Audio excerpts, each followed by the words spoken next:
atupele chentu bomfye no mushiri usuma olesa atupele kuchifuna buli ifwe nga kwali baba shuka ifwe fwe bena chifuna buli twali kwata mensha yengi twali kwata no mushiri usuma wotu ingali mamwe filimwa fya kweba tumwaka wonse tuleli okwa buloku bulwa.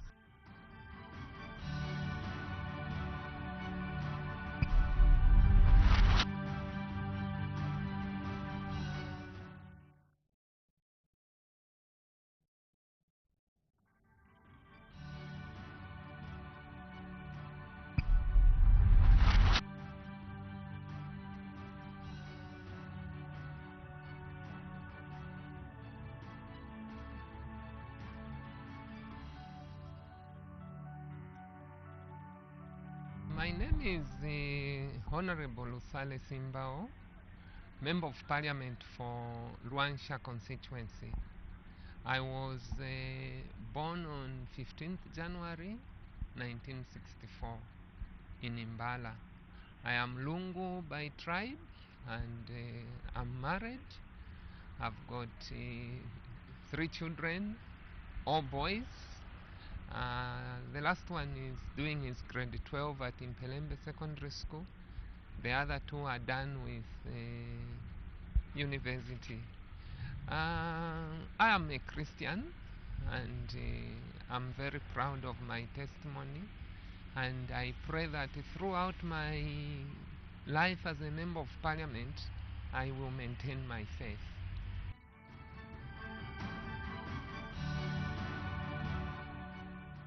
Luansha constituency is quite a big constituency. We've got about, I think, between 170 to 200,000 people, and there are 16 wards, different wards, and these wards are scattered. Some of them are right in the rural, in the town setup if you want, but the others are in the rural part of Luansha type of setup, so you find that to get to them you have got to really be tough, because some of them are not even reachable by vehicle, so you have to park the car as you go to visit them. But my constituency right now as it stands, it's nothing to be proud of. We've got people who are very zealous, who want to prosper, who want to do something really good for this country, but a number of things hinder us. For example, the roads. Luansha constituency is terrible. We are really suffering. Luansha constituency has been neglected for too long a period, so you find that the road structures are very, very bad, even the infrastructure. So Luansha constituency on its own is not doing very, very well.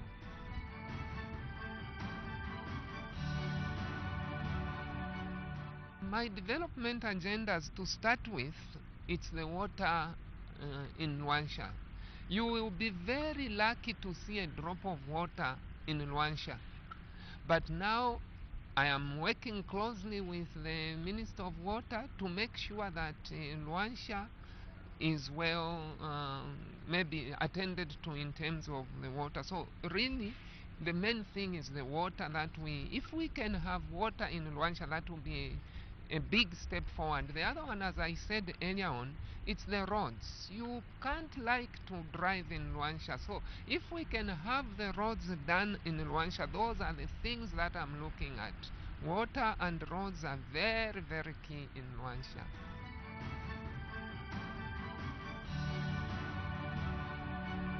My word to the constituency is that be patient. With the budget that has just come out, I am extremely happy. To me, the way I see the budget, it's not different from when Nehemiah was given the permission to go and rebuild Jerusalem. So you find that this budget seems to be giving me a lot of power to rebuild Luansha. So if the budget is going to be a credible budget which we can go by, I promise all Luansha residents that Luansha will not be the same. Because if you look at that budget, it's talking of water. We have plenty of water. If you look at that budget, it's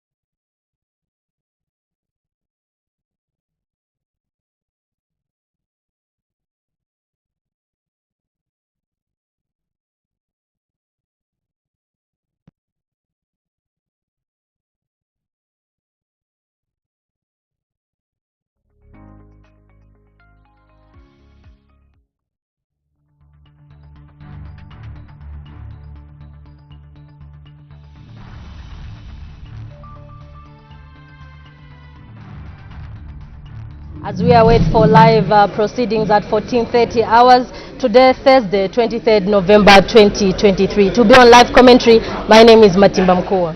Thank you so much for joining us. My name is Posen Tindovi, your sign language interpreters for today.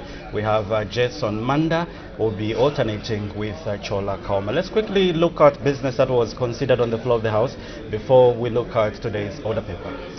When business resumed yesterday at 14:30 hours, 3 matters of urgent public importance were raised under Standing Order 134, and the first one came from Pika Member of Parliament, Mr. Francis Kapyanga.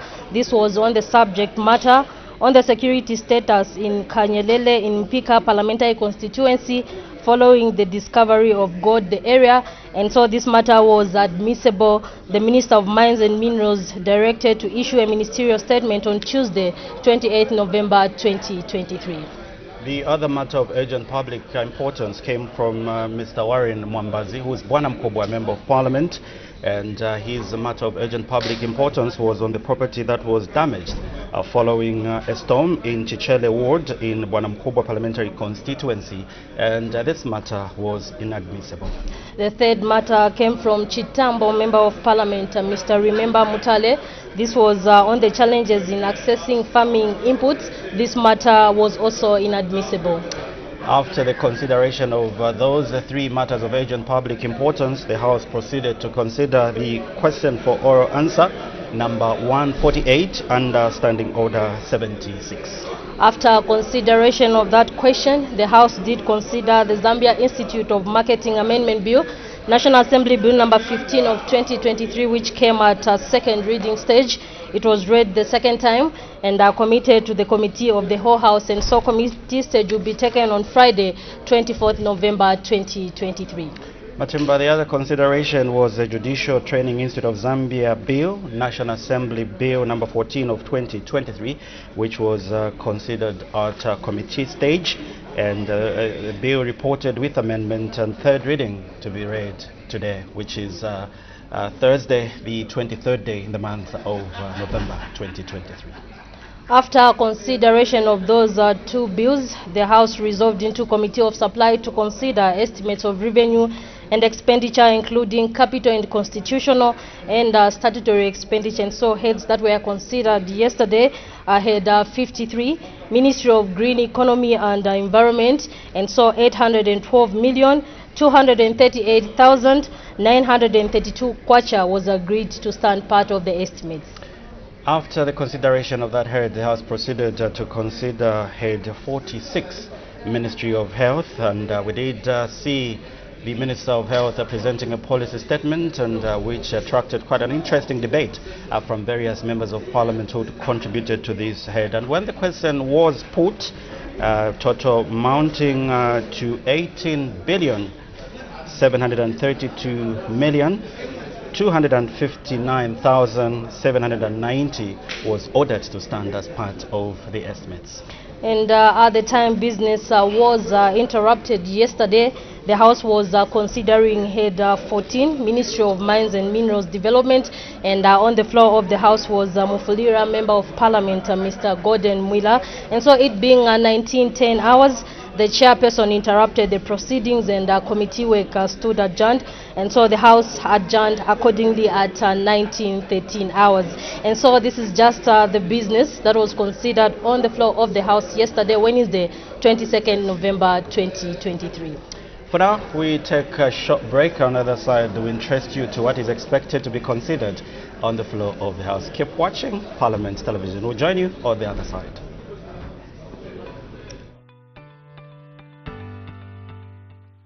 You can now advertise on Parliament Television and Parliament Radio.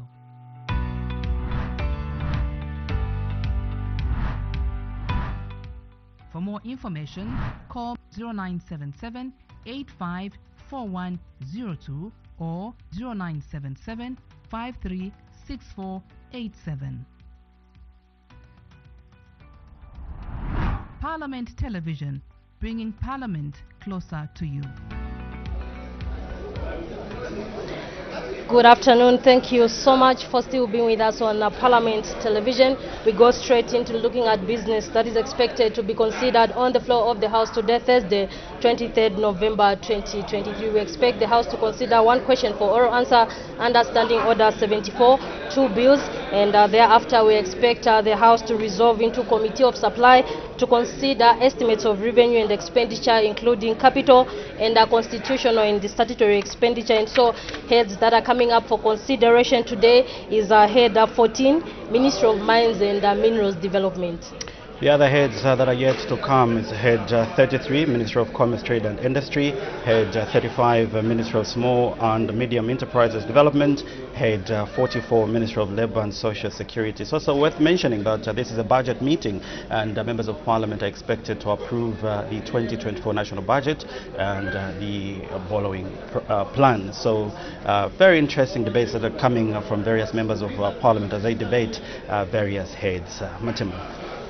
And so on your screen is Madam First Speaker's procession making its way to the chamber. Keep watching Parliament Television. Good afternoon. Members of Parliament, Madam Speaker.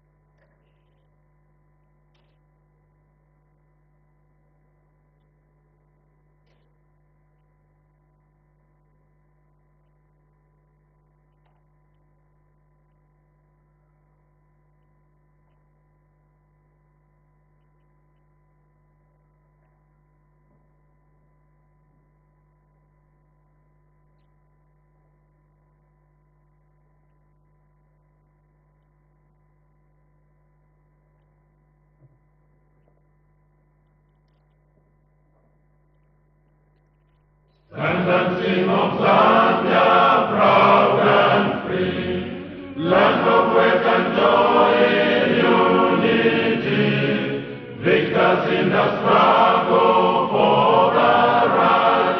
We want freedom's fight, oh, one, strong and free. Africa is our own motherland, fashioned with and blessed by God's good hand.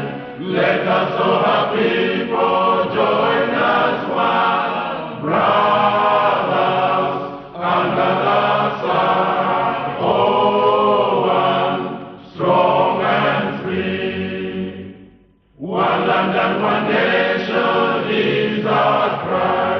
Dignity and peace in Zambia's sky, like a noble eagle in its flight.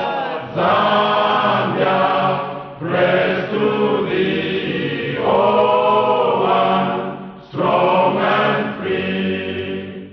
Praise be to God, praise be, bless our great Zambia, Zambia, Zambia. Remain we stand under the flag of our land. Zambia, praise to thee, oh, one, strong and free. Prayer. Almighty God, who in your infinite wisdom and providential goodness has appointed the offices of leaders and parliaments for the welfare of society and the just government of the people, we beseech you to consider with your abundant favor as your servants, whom you have been pleased to call to the performance of such important responsibilities in this land. Let your blessings descend upon us here in Parliament assembled, and grant that we may, as in your presence, treat and consider all matters that shall come under our deliberation in so just and faithful a manner as to promote your honor and glory, and to advance the peace, prosperity, and welfare of our country and of those whose interests you have committed to our charge. Amen.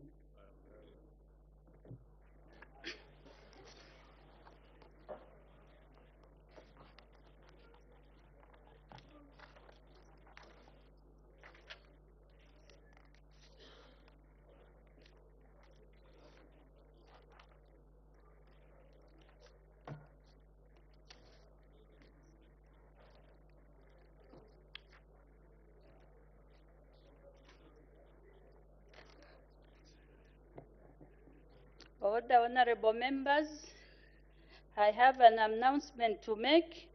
Honorable members, I wish to recognize the presence in the public gallery of pupils from Obel Trust School in Siavonga, Southern Province.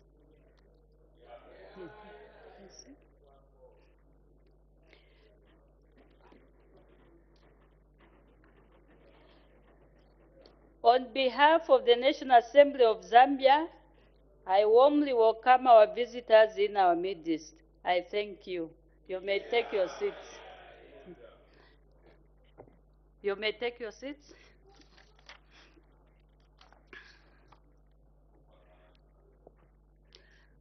We move to matters of urgent public importance.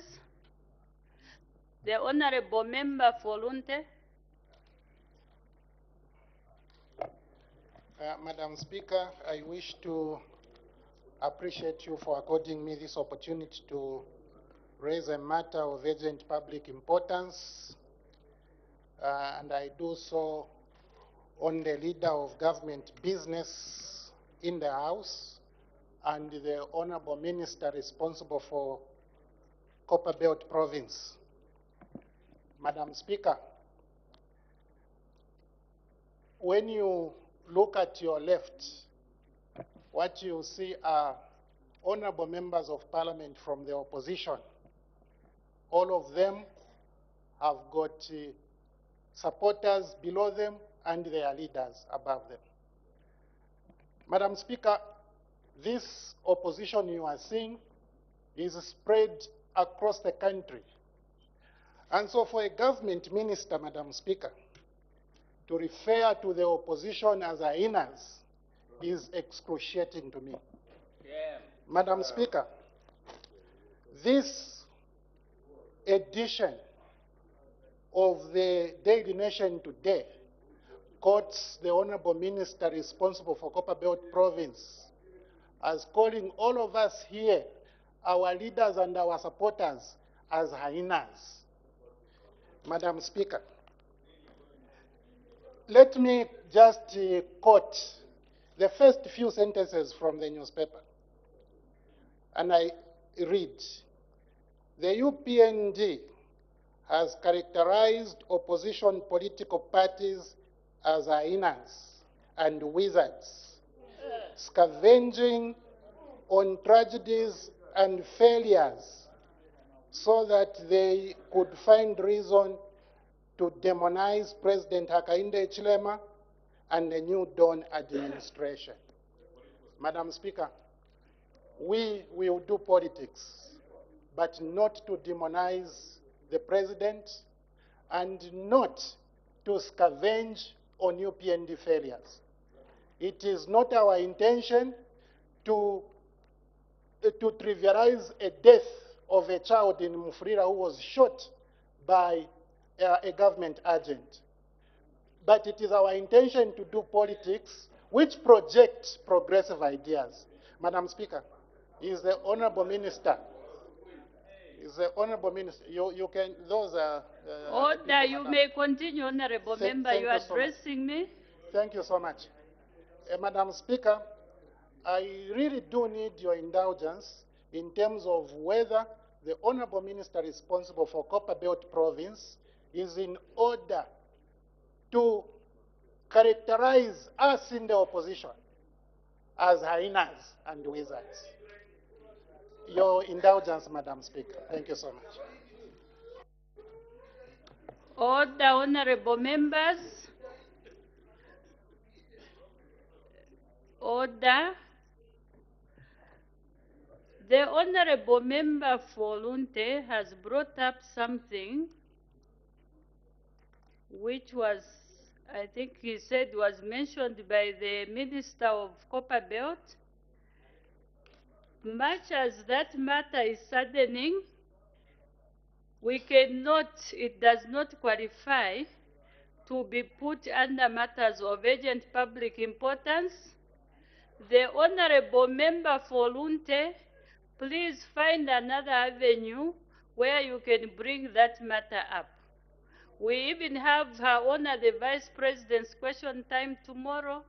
you can bring that matter up.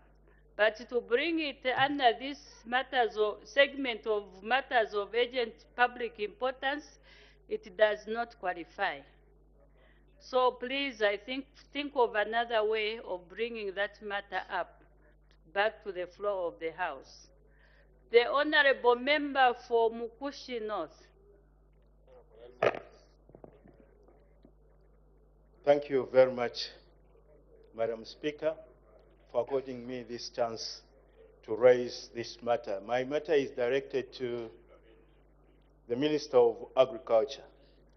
Now that he is not in the House, I direct it to the Leader of Government Business in the House.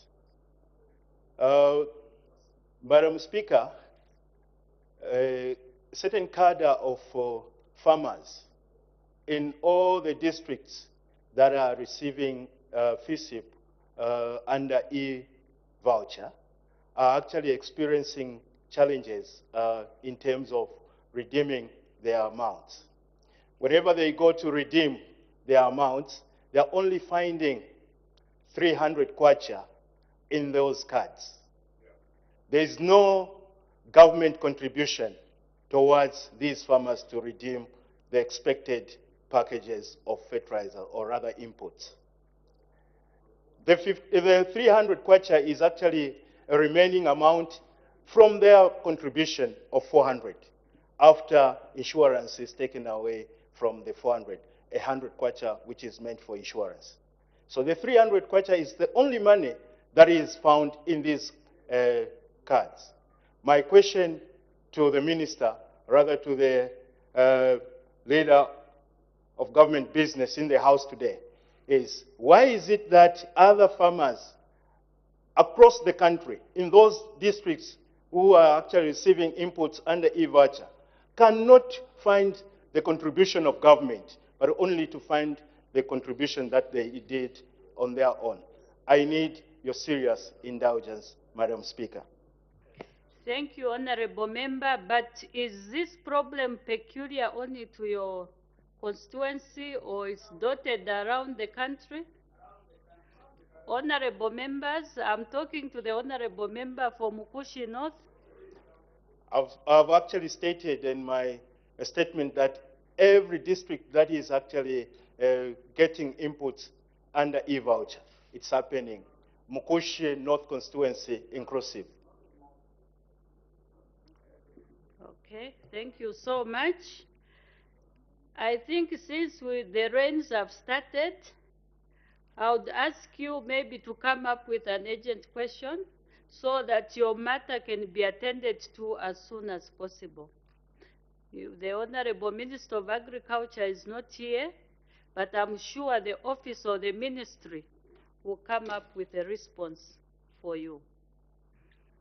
The Honorable Member for Muchinga. Thank you, Madam Speaker, for giving me the chance to raise on this matter of public urgent importance. My matter is directed to the Minister of Agriculture as well, who is not present. And in his absence, I will direct it to the Leader of Government Business. Madam Speaker, there is a situation in my constituency which receives fertilizer from Serenge. As the people are going to redeem their packs, Madam Speaker, they are being charged 100 kwacha each for that exercise to be done. Madam Speaker, this has been going on. A lot of people are failing to redeem. As you know that money is a problem to farmers, especially now that they have used all the money to buy the inputs. Is the Minister of Agriculture. Madam Speaker, I seek your serious indulgence since the Minister of Agriculture has not come out to say if that is how it is supposed to be or not. Madam Speaker, I thank you. Honorable Member for Muchinga, who is charging the people the 100 kwachas? Sorry, Madam Speaker, the agro dealers.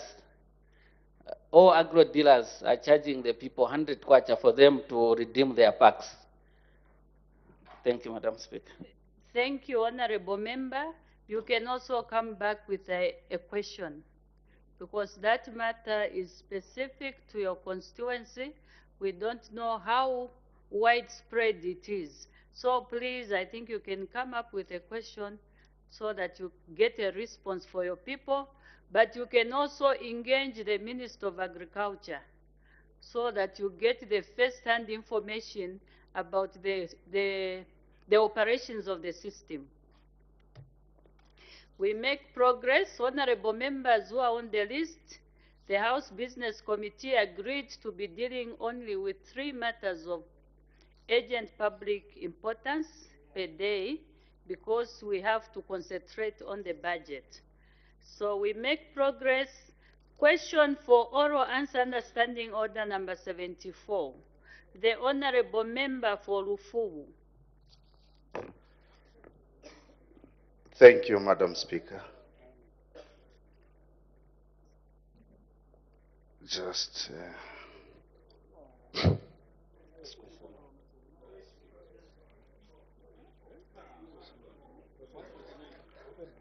question 149.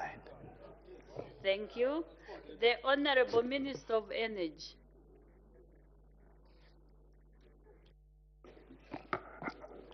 Thank you, Madam Speaker. Honorable Kolala Lufu Parliamentary Constituency MP is asking the Minister of Energy when government will cut off the middlemen in the fuel supply chain in order to lower the cost of the commodity. Madam Speaker, from the petroleum industry perspective, there's no middleman in that every player has a role to play in the supply chain to ensure security of supply of fuel. Madam Speaker, procurement of petroleum cargoes from the source, that's the refinery or bulk supply facility, is undertaken through an open competitive bidding process at the refineries of bulk supply facilities at the seaports of entry, and successful bidders are then able to supply to other suppliers as well as all marketing companies. Kindly note, Madam Speaker, that according to trading norms, it is not possible for the Government Republic of Zambia to buy directly from the source, as it cannot participate in open competitive bidding. In light of the above, it engaged government contracted suppliers in the past to procure petroleum products on its behalf. These suppliers, Madam Speaker, would then participate in the bulk procurement at respective refineries or bulk supply facilities, and if unsuccessful, procure from the successful suppliers and all marketing companies. Madam Speaker, in this regard, in the price fuel build-up, there's a trader's margin in place to cater for the difference between a successful bulk supplier who participated in the bulk tender at the respective refineries or bulk supply facilities and those that did not participate or were unsuccessful. Hence, for the fuel to be sold to the suppliers and all marketing companies, this margin has to be taken into account. However, Madam Speaker, this does not mean that those who procure from the source or sell to Zambia are middlemen, as the competitive tender is open to all prospective suppliers. Further, as such, there are no middlemen in the fuel supply chain. With regards to the price build-up, Madam Speaker, there's a trader's margin in place in the wholesale to cater for the difference between a successful bulk supplier who participated in the bulk tender at the respective refineries or bulk supply facilities and those that did not participate or were unsuccessful. Hence, for the fuel to be sold to the suppliers and all marketing companies, this margin too has to be considered. However, this does not mean that those who procure from the source or sell to Zambia are middlemen, as the competitive tender is open to all prospective suppliers. Madam Speaker, you may further wish to note that in October 2022, the Ministry of Energy disengaged from financing and procuring petroleum products from the Zambian market. This policy direction, Madam Speaker, has enhanced private sector participation. This is basically by all marketing companies in the fuel supply chain, with these companies now taking a leading role in meeting national petroleum requirements. Further, With respect to govern fuel supply arrangements, the Minister of Energy is in talks with its counterpart ministry in Angola for possible supply via the Lobito refinery. Madam Speaker, I thank you. Thank you. Supplementary questions? The Honorable Member for Lufubu. Thank you, Madam Speaker. Honorable Minister, the response is clear. Now, we've heard the ministry is talking to the Angolan government to see to it that fuel is reduced, and that might not happen today. Are you considering looking at the monthly fuel pricing? Because this is really worrying people. Because every month fuel is going up. Thank you, Madam Speaker. The Acting Minister of Energy.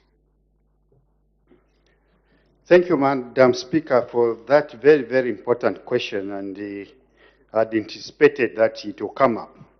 So therefore, Madam Speaker, with regards to current fuel cost, and in the spirit of cost reflectability, the Energy Regulation Board, that's ERB, indeed reviews the fuel pricing monthly and uses an import parity pricing, IPP model, which is aimed at promoting efficiency in the supply chain for petroleum products while ensuring that the domestic prices reflect the cost trends of petroleum products on the international market.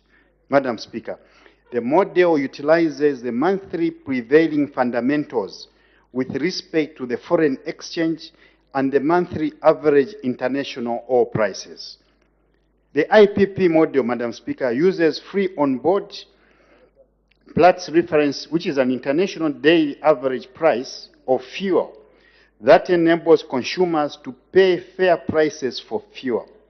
The IPP wholesale prices are more market-based as they are representative of monthly commodity price movements.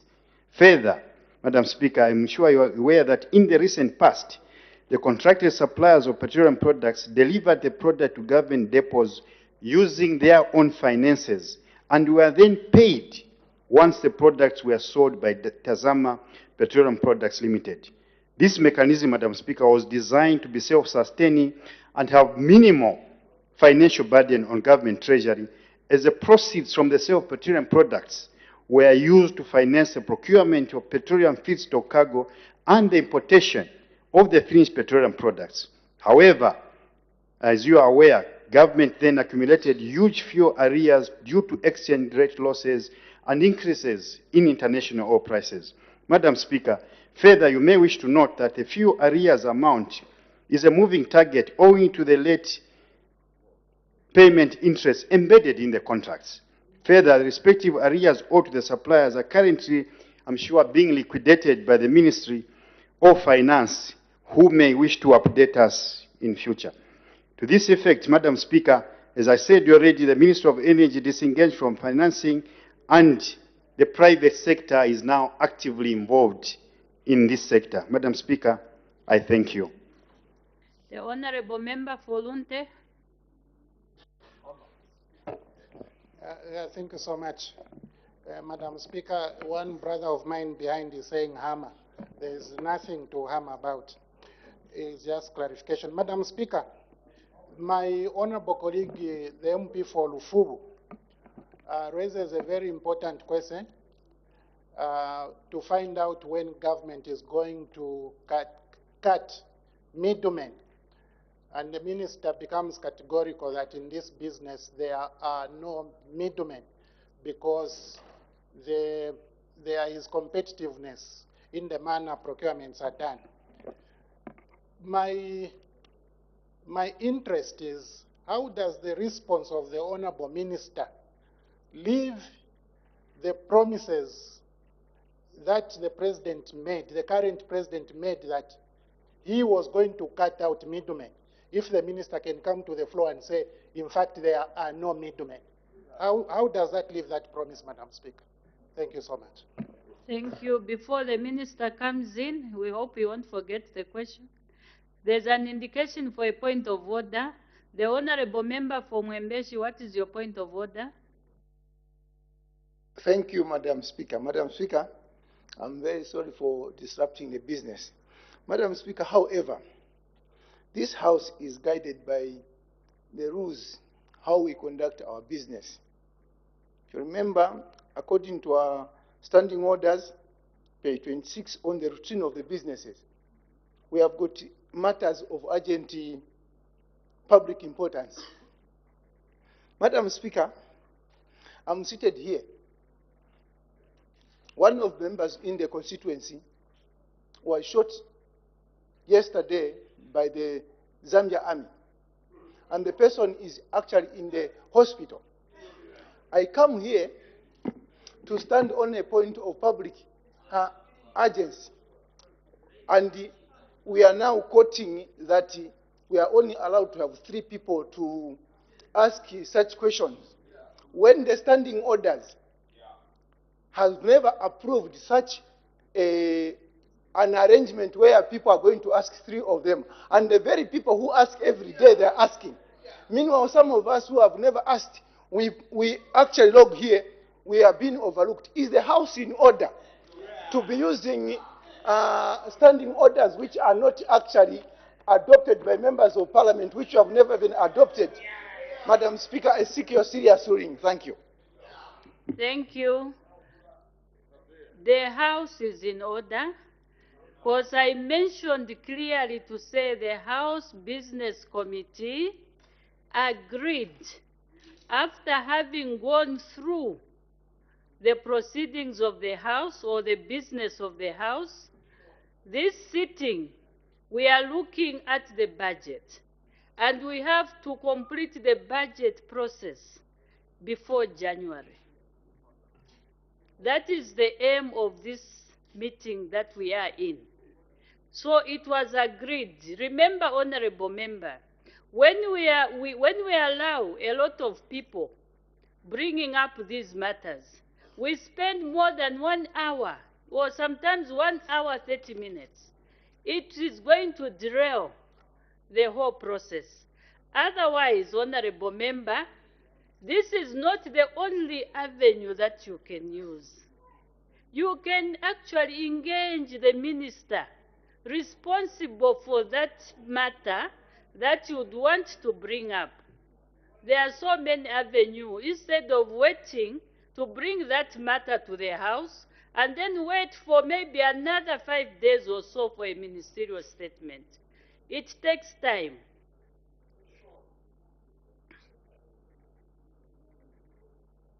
Otherwise, we are also revising the standing orders. We are almost concluding. So the House is in order. The Honorable Minister, the Acting Minister of Energy will respond to the question that was raised. Madam Speaker, thank you very much for that very, very important question coming from Honorable Kafwaya. And basically this question, Madam Speaker, brings sad memories in that indeed President Hakainde Hichilema promised a lot of things, and one of the big things he promised was to ensure that he roots out corruption in the supply chain of fuel, fertilizer, and everything. And indeed, true to his suspicions that this sector was abused, the Minister of Finance will tell you that he found a debt in excess of $600 million. Where it is right now, only God knows. So it brings a lot of issues. So the promises President Hakainde Hichilema made are actually being actualized. Right now, there's proper procurement of fuel. We've engaged the private sector who are doing a commendable job, and we'll support them. Madam Speaker, about the middlemen, it's basically terminology. These are participants. It's a supply chain. You get from the mine, oil mines, to the refinery. That is now gotten by the ships to the ports in Tanzania. The OMCs then bid for the supply to the Zambian market. Those who fail buy from those who are successful. Very transparent process, terminology. I would encourage my colleague, aspiring presidential candidate, that these are matters, basically, you can engage me at the ministry so that I can give you more information. Madam Speaker, I thank you. Thank you. The Honorable Member from Pika. Thank you so much, Madam Speaker, for this opportunity. Madam Speaker, on 25th September 2019, His Excellency the President, then in opposition, posted on his Facebook handle, "At Iweka HH, that is how my friends from PF call me, ukabwesha shani fuel, songa niwe ulesa bairafia." I love my friends in the PF. Well, here we go. The left side is the current price calculation, and on the right is my proposal on why I know fuel can be 4 kwacha cheaper than this, 4 kwacha cheaper if these measures are taken immediately. Member, order.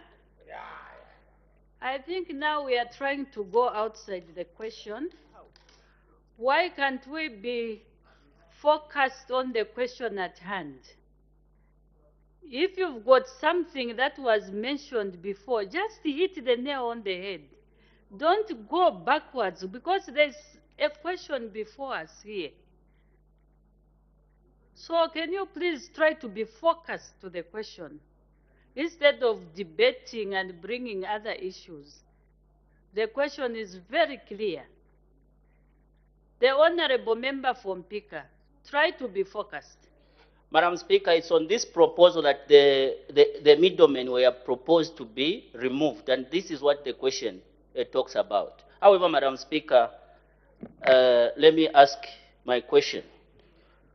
When you check this proposal, it has the middlemen being called dealer margin, and the suspension of these middlemen, His Excellency had visioned that it would result in saving 4 kwacha per liter, Madam Speaker. So now, my question to the Honorable Minister of Energy is, what has changed? Is it the name of the middlemen, or the same middlemen have turned into factors that are increasing the prices of fuel in our country? Remember, it was at 15 kwacha when this was being proposed, but now it's at 30 kwacha per liter, Honorable Minister. Thank you so much. The Acting Minister of Energy. Thank you very much, Madam Speaker. And I always like my colleague from Pika, who is always hammering side shots. But he normally forgets to complete the cycle. He said, "Ukabweshashani fuel, ulesa bailafie." Again, the same people who were saying this will tell you that, umwinewa pipita yumfokununga. So it's a... Honorable Minister, can you, as you use those terminologies, can you please translate them?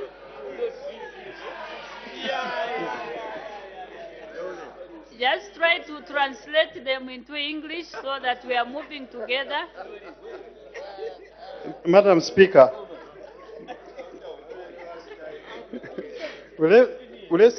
meaning you are just talking anyhow.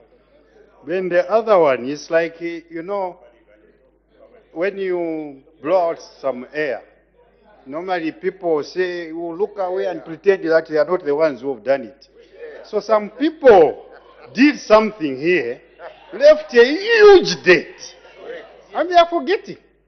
The debt you are talking about is not a debt acquired now. It's a debt which was acquired by PF. Correct. So when a new Dawn government is methodically dismantling this debt, please support us. Madam Speaker, indeed, there are many factors which have changed. Remember I said in the supply chain, you get from the minefield. It's competitive bidding. There are several factors which affect pricing of fuel, and one of them is exchange rate. If you leave a damaged economy, if you got the exchange rate from 5 kwacha where you found it and took it to 23, surely give this man chance to fix this damaged economy. And he's doing a lot.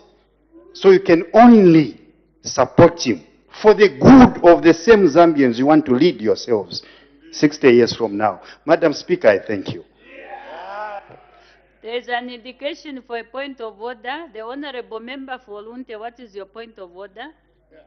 Madam Speaker, my point of order is against the Honorable Minister who is on the floor of the House. Madam Speaker, I have to clarify that the President was already given chance by the Zambian people to be in office for 5 years. Thereafter, he will be going to renew that mandate. If the Zambian people want it, they will give him chance. But is the Honorable Minister in order, Madam Speaker, to be responding to questions which are not asked? Firstly, the Honorable Minister who posed this question is categorical. He's talking about when the government is going to eliminate the middlemen. My Honorable colleague here asks a question. In terms of middlemen, then the Minister voluntarily goes to begin to talk about the national debt, which debt has increased, Madam Speaker. The debt has not reduced. The Minister of Finance is in this House. It has increased. So what is the Minister talking about? In terms of 65, submitting information which is verifiable, is the Minister in order not to answer questions, but to be talking about debt, which the UPND has increased, Madam Speaker? I seek your serious ruling.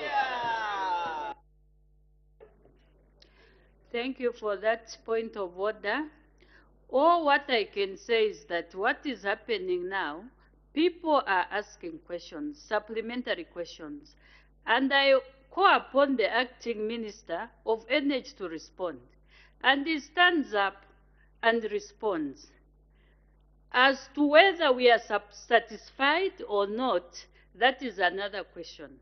However, I think the Honorable Member for Lunte, what you can do, if you are not satisfied with the answer by the Minister, in this case you are given time to ask, you can actually whisper amongst yourselves there. There are some members of Parliament who haven't yet asked the question. Just share the questions so that somebody can ask where you are not satisfied. Yes, because the Honorable Member actually is being asked and is responding to the questions. So if anybody is not happy, we are still dealing with the same question. Feel free, just discuss with your friends. Give the Minister time until you are satisfied. We make progress. The Honorable Member for Mufulira. Madam Speaker, I thank you. Madam Speaker, I just want to paraphrase the question that was earlier asked by the Honorable Member for Lunte, which the Minister's response was not satisfactory. Indeed, it's true that current President, then in opposition, promised that one of the things that is going to happen to reduce the price of fuel is to remove middlemen. Now, the Minister has responded that it may have been an issue of terminology to call those middlemen. So my question, Madam Speaker, is, who were those then? What name were they that were going to be removed? If we don't call them middlemen, who were they that were supposed to be removed? And have they been removed? I thank you, Madam Speaker. The Acting Minister of Energy. Madam Speaker, thank you to the member for that important question. But as he said himself, he is paraphrasing a question I've already answered.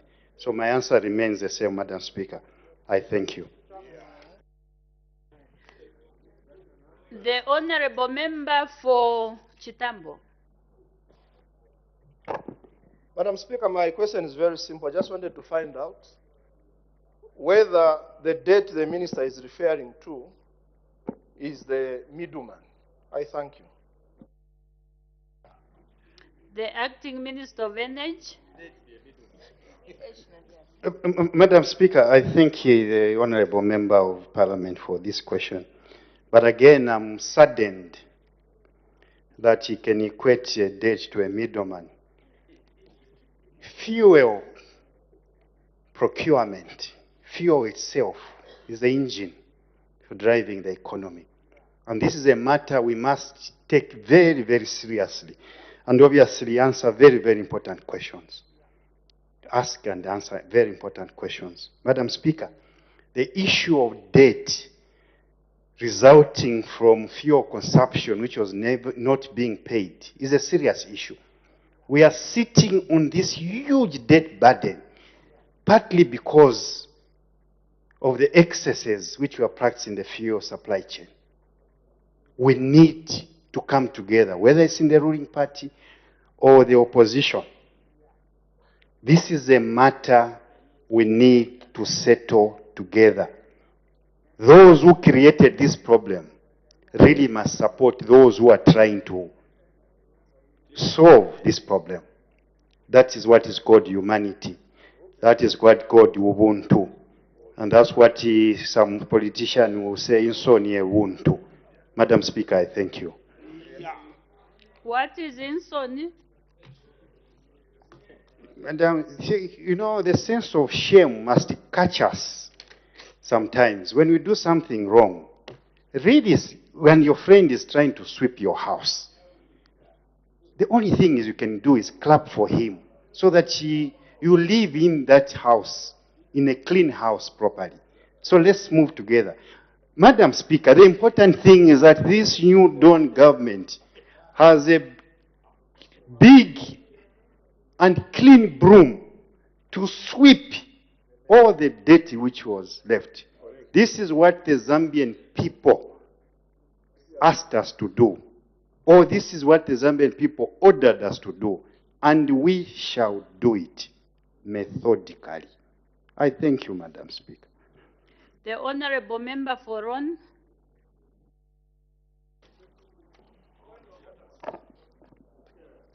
Thank you very much, Madam Speaker, and the Honourable Minister.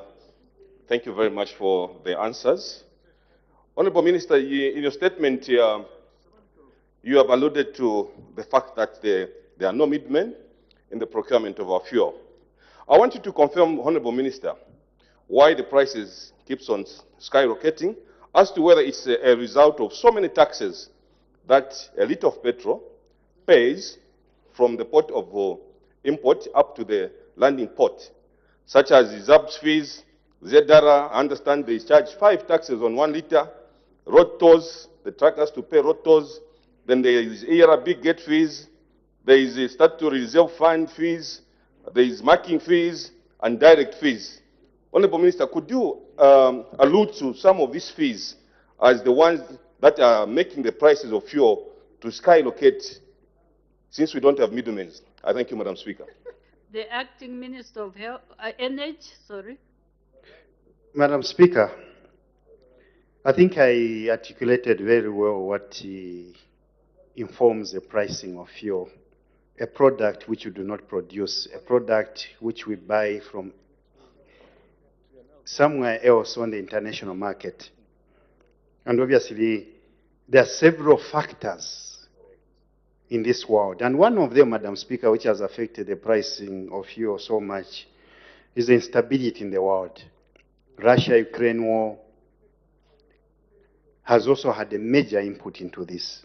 So other than those issues the Honourable Member have mentioned, for us, this being a product we buy on the international market and where we participate in competitive bidding, is a product really which we just call upon the whole world, obviously those who produce, to produce more and to see how the international pricing for oil can come down.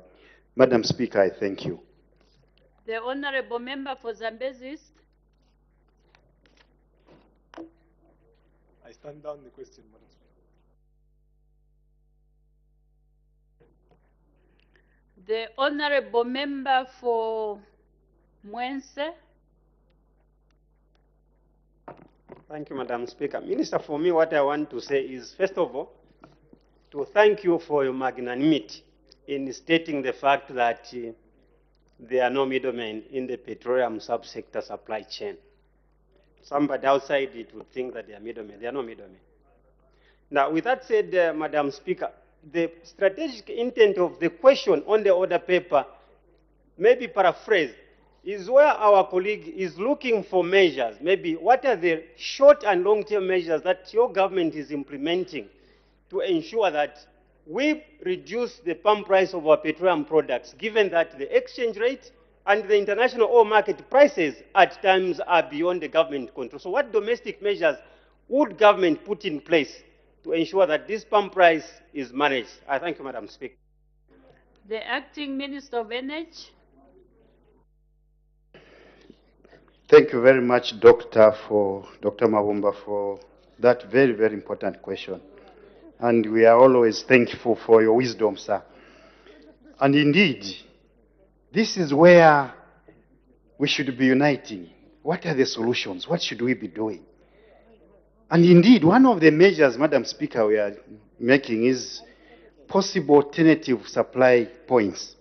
As I mentioned earlier in my submission, Madam Speaker, I said we are actively engaging Angola so that through the Lobito corridor, we can maybe get cheaper fuel from there. But as to the details of this alternative, I think I can only leave it to the substantive Minister, Honorable Kapala, to come and elaborate more. I'm sure, Honorable Member, come to the Minister of Energy so that I and Mr. Kapala can engage you more. To you all Honorable Members of Parliament, both on the left and the right, this is the debate we should be having. Where do we get cheaper oil? How do we get cheaper oil? How do we sustain the economy? How do we dismantle the debt you bequeathed on us? These are the issues we must be concentrating on. Madam Speaker, I thank you. The Honorable Member for Kwacha. Thank you, Madam Speaker, for allowing me to ask a follow-up question to the Acting Minister in charge of energy. Honorable Minister, there is an outcry from a lot of business people, a lot of people that are dealing in businesses, various types, where they are saying the monthly adjustment of fuel, it is causing a lot of disparities in the way they perform their businesses. Don't you think there is need to review this monthly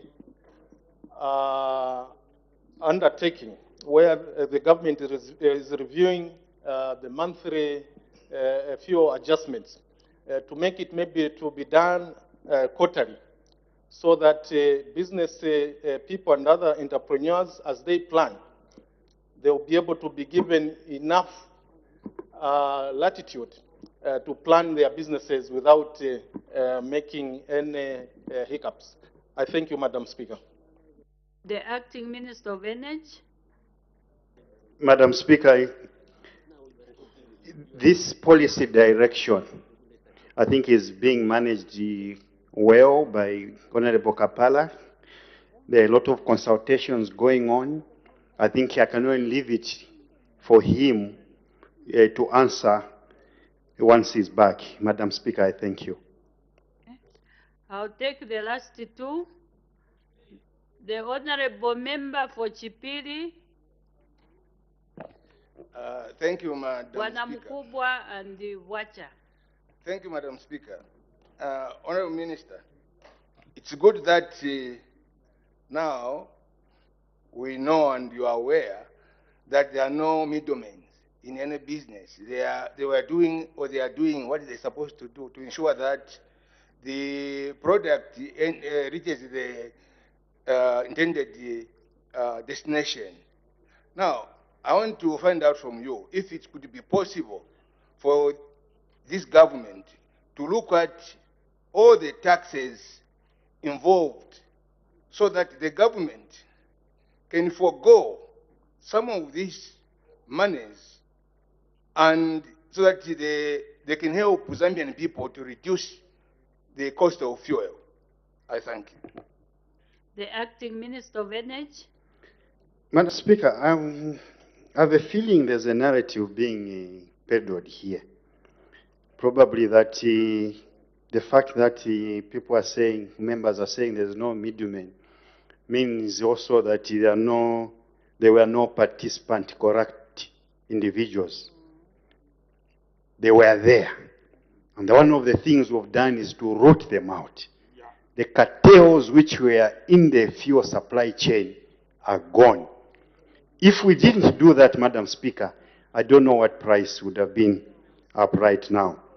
So indeed, Madam Speaker, we are where we are because there's prudence now in the procurement process.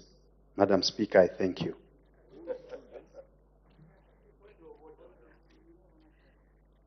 The Honorable Member from Pika, what is your point of order? Thank you so much, Madam Speaker, for this opportunity to raise a point of order against the Acting Minister of Energy. Madam Speaker, Standing Order number 65 is very categorical on how information should be delivered on the floor of the House. The Honorable Minister states here that there were cartels in the fuel supply chain who have been removed. At the time when those cartels, like he has stated, were there, the price of fuel was at 15.9 kwacha, Madam Speaker. He has removed them. The price has increased to 30 kwacha per liter. He has not put anything on the table to that effect to indicate that he has removed any cartels. Neither has he referred to the price of fuel at that time. Is in order, Madam Speaker, to mislead the nation that fuel would have been at a different price, higher price than it is now, if cartels were remained in the supply chain, when he knows the price of fuel was at 15 kwacha per liter. Madam Speaker, I mean 15 kwacha per liter, now it's 30 kwacha per liter. Thank you, Madam Speaker. Is in order. The Honorable Member from Pika, you've actually debated your point of order. You are supposed to be very precise and straight to the point, but you've debated your point of order.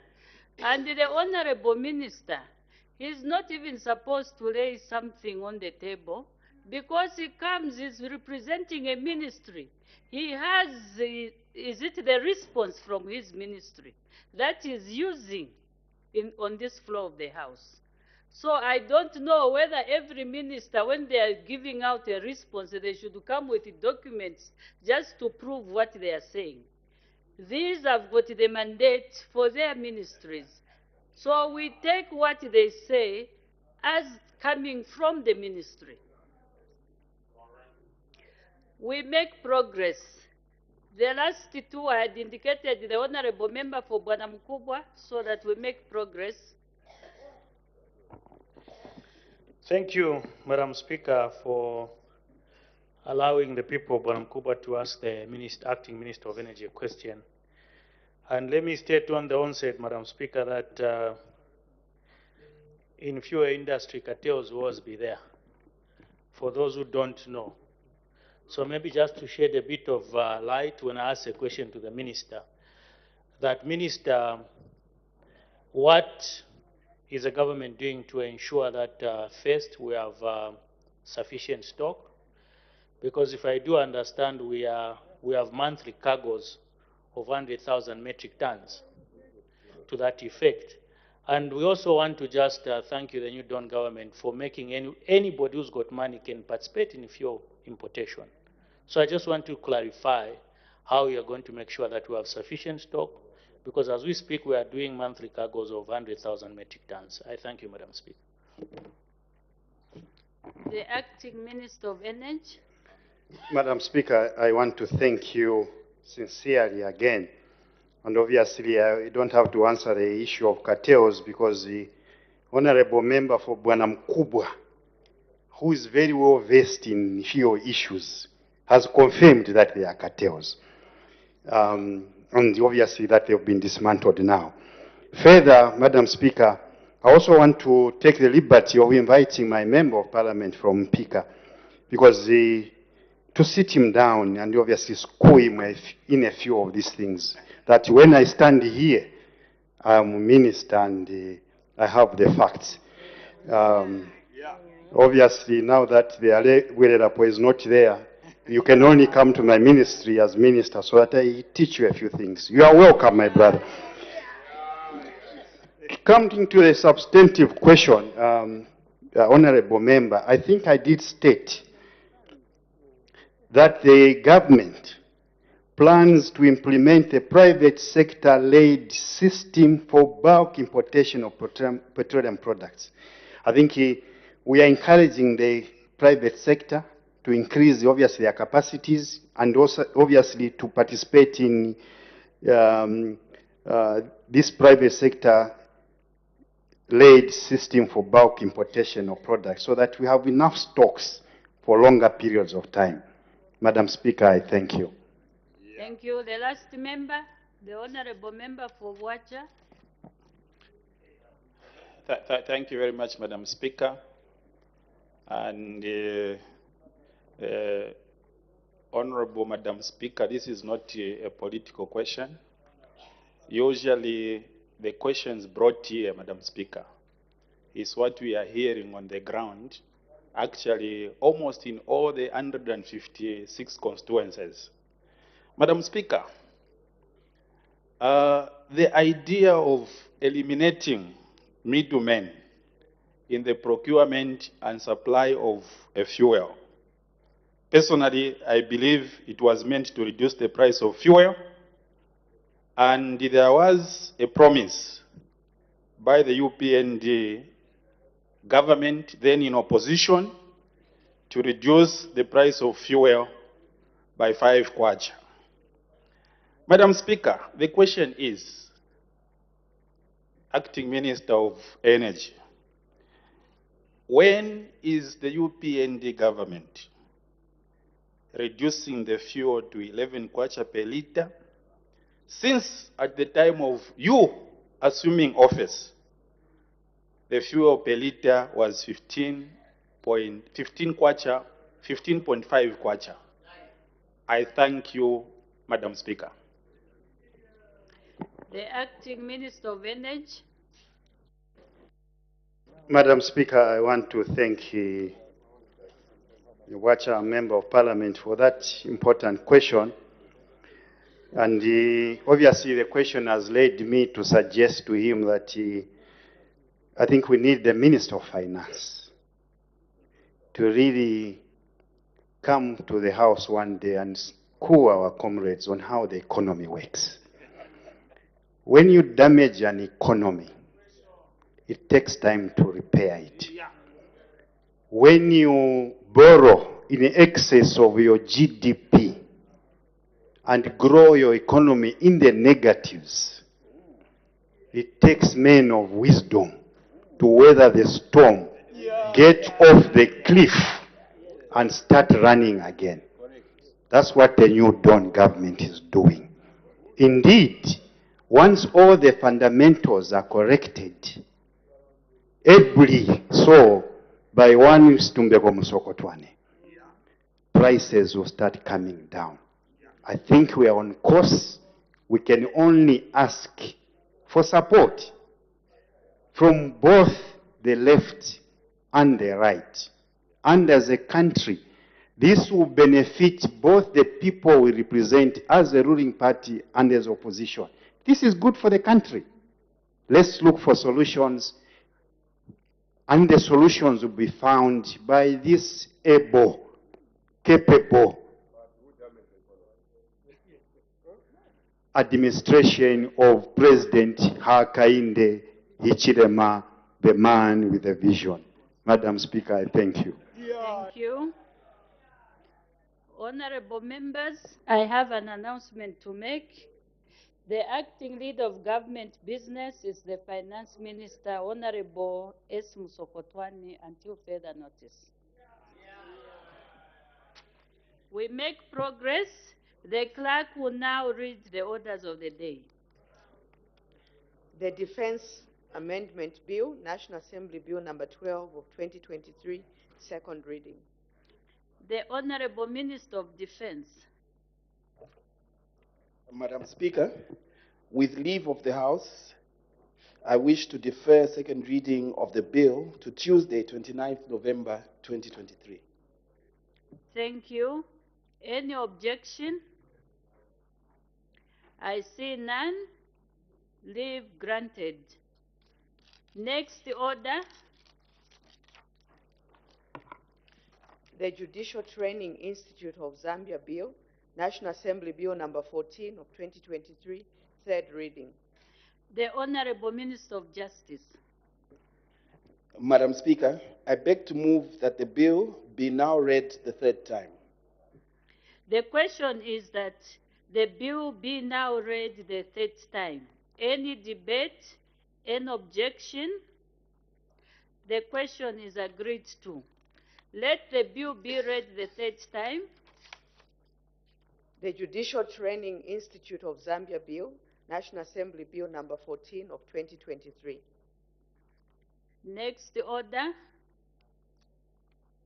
Estimates of revenue and expenditure, including capital and constitutional and statutory expenditure, Committee of Supply, resumption of committee work.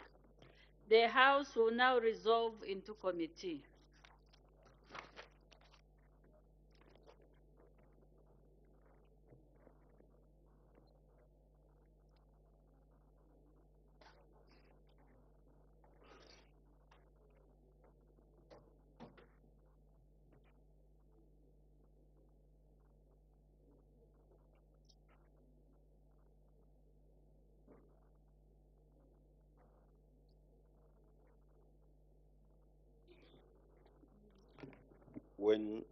When the business was interrupted yesterday, Wednesday, 22nd November 2023, the Committee of Supply on the estimates of revenue and expenditure for the year 1st January 2024 to 31st December 2024, presented to the National Assembly in September 2023, was considering Head 14, Ministry of Mines and Minerals Development, and Mr. Mwila, Member of Parliament from Florida, was debating. May the Honorable Member continue. Thank you very much, Mr. Chairperson. Mr. Chairperson, I had just referred to the mandate of the Ministry of Mines and tried to relate it to the policy statement that the Minister had read. Is the policy statement or are the current interventions and policies in this country benefiting the Zambians as far as mining is concerned? The answer, Mr. Chairperson, is no. Examples. We have seen how Mopani copper mine has been struggling for almost 3 years now. It remains undercapitalized. Jobs have been lost. Companies that depend on Mopani to survive on the copper belt have collapsed. Poverty has settled in. Are the people of Mufulira, Kitwe, copper belt in general benefiting from the mines under Mopani? The answer is no. This is again not achieving the mandate of the copper mines, of the minerals. Secondly, Mr. Chairperson, we have seen the concessions that the government has given to the mining houses to the extent of losing billions and billions of kwachas. Just 2022, the target the Ministry of Finance through ZRA had to raise for mineral royalty was 12 billion kwacha. And at the end of the year, only 10 billion kwacha was collected, failing to even meet the targets, despite all the concessions that have been given to the mining houses. Are the minerals benefiting the people of Zambia? The answer is no, Mr. Chairperson. So, Mr. Chairperson, with all these that we have, today the exchange rate is out of control. The central bank have mentioned that they have no more forex to support the kwacha. If we had end maximum that we can get from the mines, we would not be getting such statements from the central bank that is supposed to prop the kwacha. Where we are now is on free fall.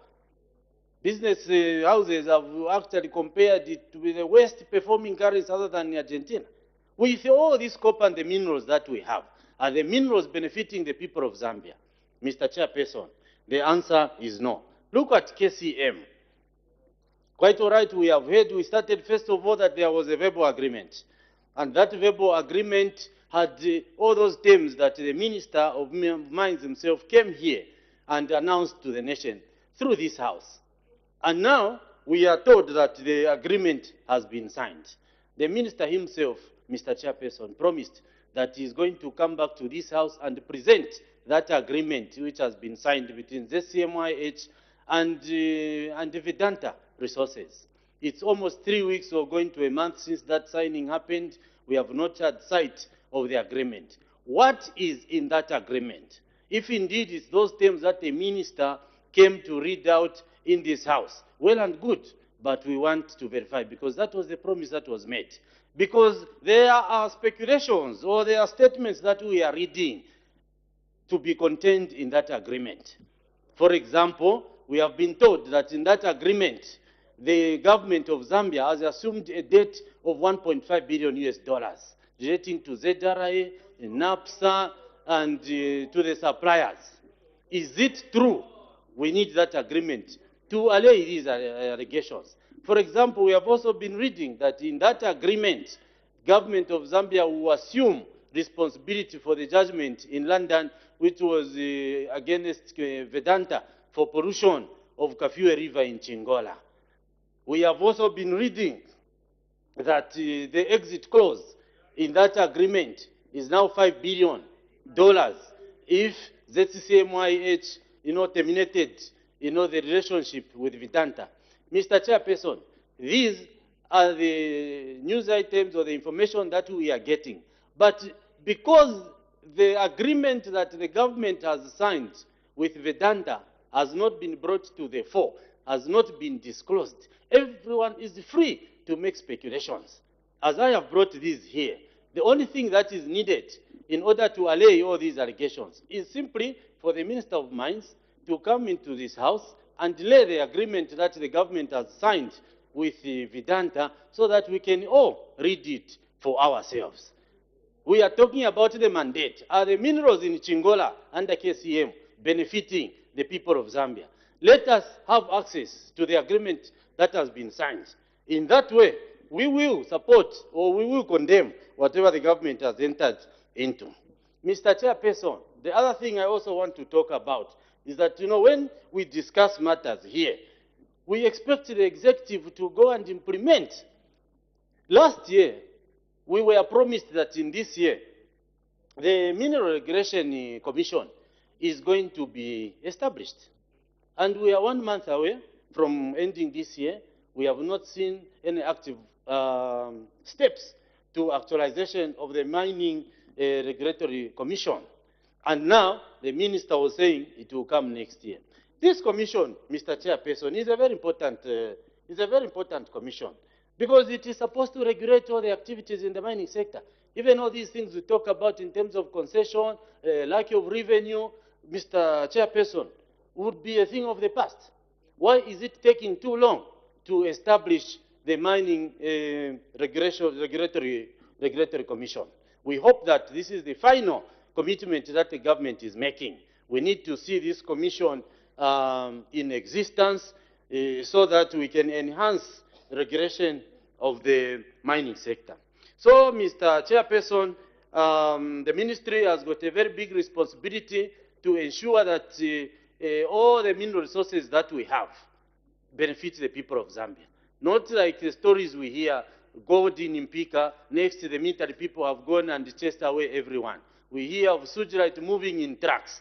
The Zambians don't even know exactly where do we stand. These are the only minerals that we have, and we must benefit from them as Zambians. Mr. Chairperson, let me conclude my submission by quoting what President Masisi of Botswana said in reference to the agreement that he found Botswana have with the bears. And in his own words, he said, your headman, the cattle headman, cannot claim ownership or greater benefit of your cattle. He was referring to the situation that they have between the bears and the government. Even here, Zambians must have a larger share, larger benefit of the mineral sources. And we are counting on the ministry to achieve that.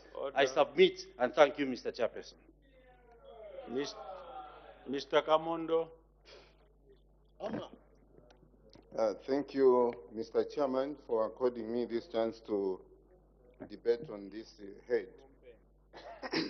Mr. Chairman, to start with, I would like to appreciate actually the New Dawn administration for having increased the budget for the Ministry of Mines. Indeed, many people have laughed, and actually they have done a lot of, they've talked about minerals in Africa, which doesn't seem to benefit the people. We have a lot of minerals in Africa, but we don't get the benefit of these minerals. This is a problem. Why should we suffer when we are endowed with a lot of minerals, which God gave us in order to benefit? This should come to a stop. I want to appreciate the Minister of Finance when he said we would like to increase the production of copper to 3 million tons per annum. That is progressive. And this one actually now is being actualized in this budget, which has allocated a lot of money to this ministry. Through you, Mr. Chairman,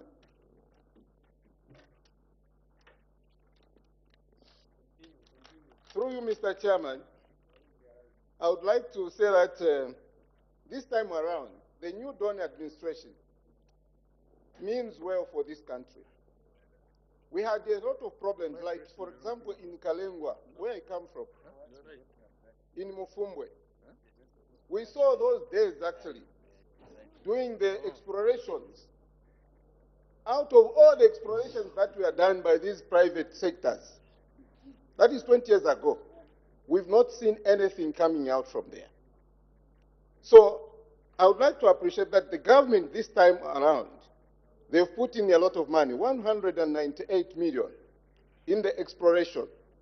And I'm also very happy to note that even Northwestern has been included. That is a very progressive idea. Would like to urge the minister to make sure that Mufumbwe, Kasempa, let me say Northwestern province, we have a lot of minerals. But how do we stay in a country, your own bedroom, and you don't even know how much you have? But other people, they seem to know what you have. That is a problem, because we don't seem to know. According to the statistics that we have, we only know about 52% of what we have in terms of minerals. I think this is not the way it's supposed to be. Minister, I appreciate and I support actually this budget, because the money that has been put into exploration is also going to help us to know what is under the ground, which we don't know currently. That is very progressive. And also, in the same vein, when we are talking about Kalengwa mine, Minister, would like to find out. I've got an announcement to make. Whips, ensure that your people are in the house. Remember, we are passing a budget. If we pass ahead without people, it's an illegality. Someone out there will watch. And the right also, the government whip, ensure that your people are in both the front bench and the back bench. I've seen people from the front bench also leave, which is not supposed to be the case. So ensure that your people are in seat. Let's not just come here, we log in and then we go.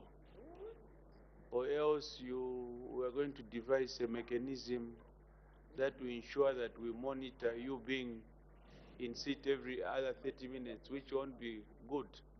So let's ensure that we pass the budget with the numbers that are required. Honorable Member, you can proceed. Thank you, Mr. Chairman. Like I was saying, Honorable Minister, the people of Mufumbwe, they've been waiting actually to hear the very good news when Kalengwa mine is going to be opened. Kalengwa mine was closed in 1982, and by that time we were still very young. Up to now, we don't know. The people there, they are still asking. And they told me, when you debate, you ask the minister to explain what is the fate of Kalengwa mine. Because if Kalengwa mine was opened, like the way we've seen other mines like Kalumbila, people there also are going to benefit, especially the youths. They are going to be employed. And not only from Mufumbwe. And this issue of unemployment, actually, it is going to be catered for.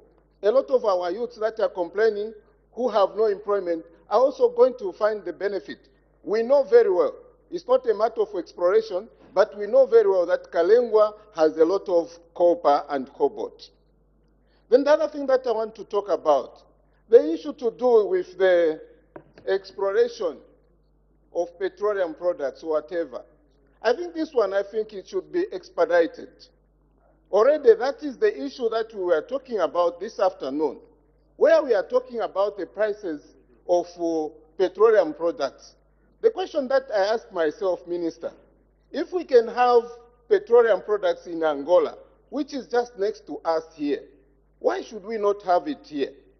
If we can have diamonds just here in Botswana, why don't we have diamonds here? Now look at, God has blessed us actually with the Monyelunga mine of God. We want also to find out, Honorable Minister, Kasenseli, where are we? What are we doing? Because currently, as we are sitting here, people are mining illegally. And the people there in Monyelunga are just watching. They have got nothing to do because they respect this government and they cannot mine illegally. So when you stand, we would like actually, Honorable Minister, to talk about these issues. The issues of petroleum and exploration, that one I think I give it credit because you have apportioned some money and we know that you are going to do it and do it now. This is the time that we can show this government or all the people of Zambia that UPND government means well and it is going to do things differently. The last thing that I want to talk about, we are talking about actually here in Zambia, having actually the price of fuel being the highest. That is not correct. The correct position is that Zambia is trying its level best. We are not even actually numbered, we are almost on the middle. The rest of the countries, maybe about, I don't know, 26 are up there. We are on the price of actual fuel here. It's only costing $1.2. But in other countries, actually, it's more than $2. So what are we talking about? Let us give credit where it is due. Where this government is trying very well, let us say, okay, please, we're doing fine here, but we can do better. Thank you, Mr. Chairman. Mr. Chuya. Thank you very much, Mr. Chairperson. Minister of Mines, 807.3 million kwacha is the appropriation that has been given to your ministry. And as I support this budget, I would want to remind you of the mandate of your ministry, which talks about development, management of minerals in a sustainable manner for the benefit of the Zambian people. Minister of Mines, this is according to the Government Gazette, notice number 1123 of 2020. And also, on the strategies, your ministry is also talking about exploration of critical minerals. Honorable Minister, this budget, we want to emphasize as the people of Ron constituency that it's hard time that you begin to make exploration of critical minerals seriously in your ministry. We are aware and we have heard of so many minerals being discovered across the country, and we want you to take stock of all these minerals for the benefit of the Zambian people. We want you to take stock of the sugilite. We want you to take stock of the gold, diamond, the lithium, that has been discovered across the breadth of this country. Also, Minister of Mines, we are aware that you are also to promote the formalization of artisanal and small-scale mining. Many times, and our colleagues have been called names from time immemorial as Jelabos. We want you to give a respectable name to our colleagues. These are the owners of the minerals, the Zambians, and we want them to be called as small-scale miners so that they can benefit greatly from the mineral wealth of this country. Chairperson, one of the major issues that I want also to talk about is the inspection of mines. Minister of Mines, just last month, one of my constituents died at Chambishi mine following a rockfall. We want you to take seriously this department, mining inspectorate, must come on board and be serious. We do not want Minister of Mines, this department, to just be rushing when they hear there is an accident. They say preventive is better than cure. We want you to ensure that all mines are subjected to monthly or quarterly inspections so that the working environments in these mines are more conducive. We have got so many mines that are being run, especially from our colleagues from Asia, which, if you went there, Minister of Mines, I remember you visiting one of the mines in Wapura province where you were upset when you find that they could not even afford to give their workers PPE. We want all mining investors to respect the labor laws. We want all mining inspectors and the companies to respect all that goes with our conditions of service as a country. 198 million, Minister, has been allocated to promote geographical mapping. This is very, very important, Minister. We have been talking about geographical mapping in this House. We want you, out of this amount that we are giving you, 807 million, of course, under its program, we want you to take serious measures and serious stance to ensure that you do geographical mapping and know where we have which mineral is lying at what place and in which province. That will help the government to plan properly. That will help the government to know how to reinvest or how to open mines, because we are aware again that the new Dawn government is on record under His Excellency of stating that you want to increase copper production from 850,000 metric tons to 3 million metric tons. We can only do that, we can only achieve that if we do the geographical mapping and identify areas where we have some of these minerals, especially copper. On that score, I also want to urge you to ensure that even the existing mines that have got licenses, some of them might have so many licenses. We want you to take note and take stock of which licenses is being held by which company, so that they start utilizing all the licenses that they have for us to achieve the intended 10 million metric tons. Then, Honorable Minister, through the chairperson, it is also important that just as we were discussing the cost of fuel this afternoon, your ministry is also mandated or has the role to play in petroleum exploration. My colleague, Honorable Member for Chama North, who was debating yesterday here, mentioned about some times back when we discovered some minerals, some oil in Chama, and our late president is on the record that we could have been doing petroleum products from grass. This cannot just be a statement. We want you to go flat out and start exploring where do we have some of these oils in Wapura province, Eastern province, and any other provinces. Once we explore and find where we are having these oils, Minister of Mines, this country will be able to pay some of these debts using our own resources. I'm aware that 634.5 million has been allocated, which translates into 78.6% has been allocated for goods and services. We are talking about exploration, Honorable Minister. Don't forget to ensure that for you to carry out these exploration activities, you need to be mobile. You need to have technical equipment, latest on the market, for us to ensure that you explore and discover what we have underground. Minister of Mines, I want lastly to thank you as a minister, as the government, for the job well done that you have done in my constituency, for reopening, for pushing of the reopening of shaft number 28 in my constituency, which once full and running will actually develop or put on the plate, on the table, 1,500 direct jobs.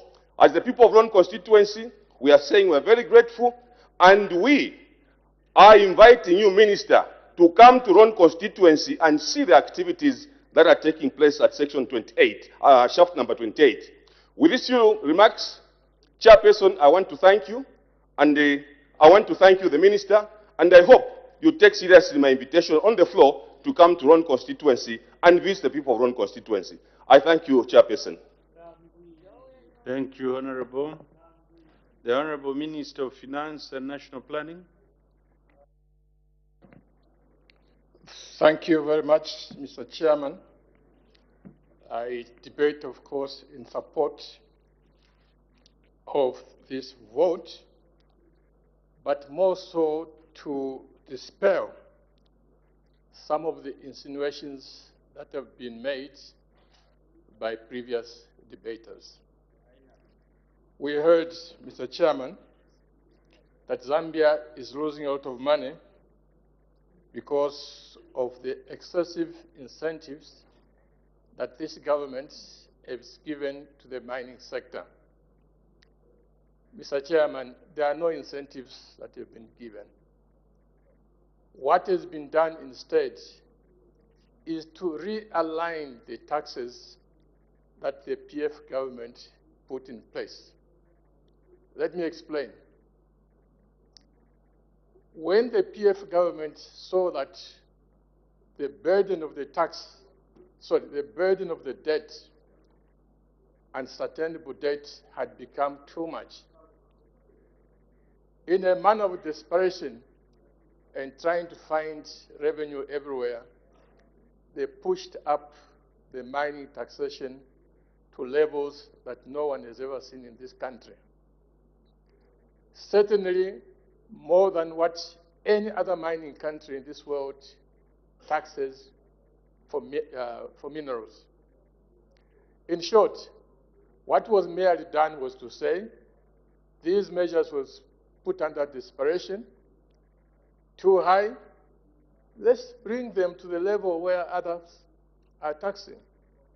Let's see how much Australia is taxing. It is a mining country. Let's see what Canada is taxing. It's a mining country. Let's see what DRC is doing. It is a mining country. So our tax is somewhere there in the middle. The tax levels that were put under the PF were way out because of desperation. What were the consequences of what they left behind? Mr. Chairman, we all know that 10 years ago, Congo DRC was producing only half of copper, which Zambia was producing then, 400,000 tons. As we speak now, Mr. Chairman, Congo DRC produces more than 2 million tons of copper. 2 million tons from 400,000. In other words, they came from behind with the new investment, 2 million tons. Where is Zambia is still stuck around 700,000. Why is it that these investments overlooked Zambia and went into DRC? The reason is simple. The taxes that these people left behind were too high. Investors were running away from them. Okay? Investors were running away from this country. And now, with the realignment of the taxes, you can see the benefits beginning to come. Of course, it will not be immediate because, to do a mine, it takes a few years. But from what we've seen, Mr. Chairman, First Quantum is putting 1.3 billion. And this is a company that was threatening to leave Zambia, First Quantum. borrowed $2 billion. And this too was a company that was threatened to leave Zambia, and many others that were coming. So, Mr. Chairman, had we remained on the trajectory that our colleagues in the PF left, by today you would have no single mining company in this country. They would all have left. They would all have left. Mr. Chairman, just to give you an example, today KCM has been on struggling from the time of the PF. What were among the reasons is tax regime. Today, Mopani Copper Mines has been struggling from the time of the PF. What was the reason? The excessive taxation. This is what we have corrected. Mr. Chairman, for the PF now to talk in the manner that they are talking, they should not pretend to be champions of the mining sector. No. They are actually champions of destroying the mining sector. Mr. Chairman, for the PF now to say that the champions of the mining sector, they should be saying that they are champions of destroying the mining sector. Destroying the mining sector. Mr. Chairman, in the 10 years that PF was ruling this government, in the 10 years that they ruled this government, can they give us one single example of a new mine that was opened under the regime? Which one? Zero. Under Manawasa, new mines were opening. Under Rupia Banda, new mines were opening. Under PF, 0 mines were opened.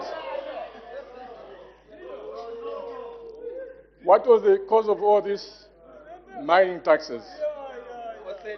Mr. Chairman. Honorable members, you take note what the minister is saying and then you rebut, you'll be picked. Let's allow debate to flow. So, Mr. Chairman, the only thing that PF can boast of, is destroying the mining sector in this country. And it's time for them to sit back and watch us revive the mining sector. Because for 10 years they failed to do anything. So, Mr. Chairman, a colleague over there said, it is time that we own the mines because then we would benefit more. Quoting, I think, the President of Botswana. Yes, I agree, Mr. Chairman, but they were given the chance, or rather they gave themselves the chance. In particular, we know that by the time they were leaving, Mopani Copper Mines was 100% owned by this government. Konkola Copper Mines was also almost, in fact, owned by the government. Can they be proud today and say that because they owned Konkola, because they owned Mopani, are they proud of the record that they had, that as they owned these mines, they've done this country good in mining? Zero. So please, colleagues,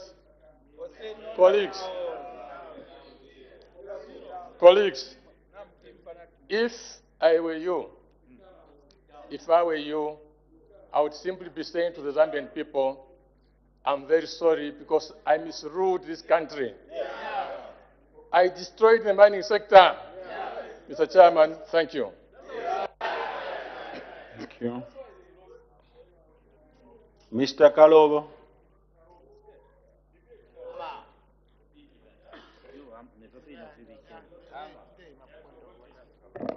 Thank you very much, Mr. Chairman, for the opportunity to contribute on Head 14, Ministry of Mines. Mr. Chairman, the good people of Usakire rise to support this head because in the previous budget, we committed ourselves to support, even if we know that they are not taking us anywhere on the 3 million metric ton trajectory. As you can see, Mr. Chairman, production now is projected at 650,000 metric tons from 850,000 metric tons going down. So I don't know what magic will be applied for us to reach the 3 million metric tons.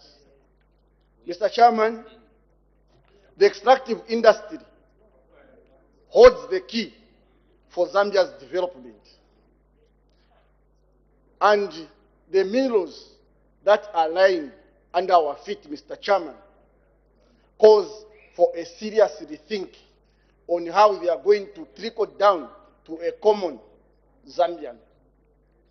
The foreigners saw this a long time, and they started extracting our minerals before independence.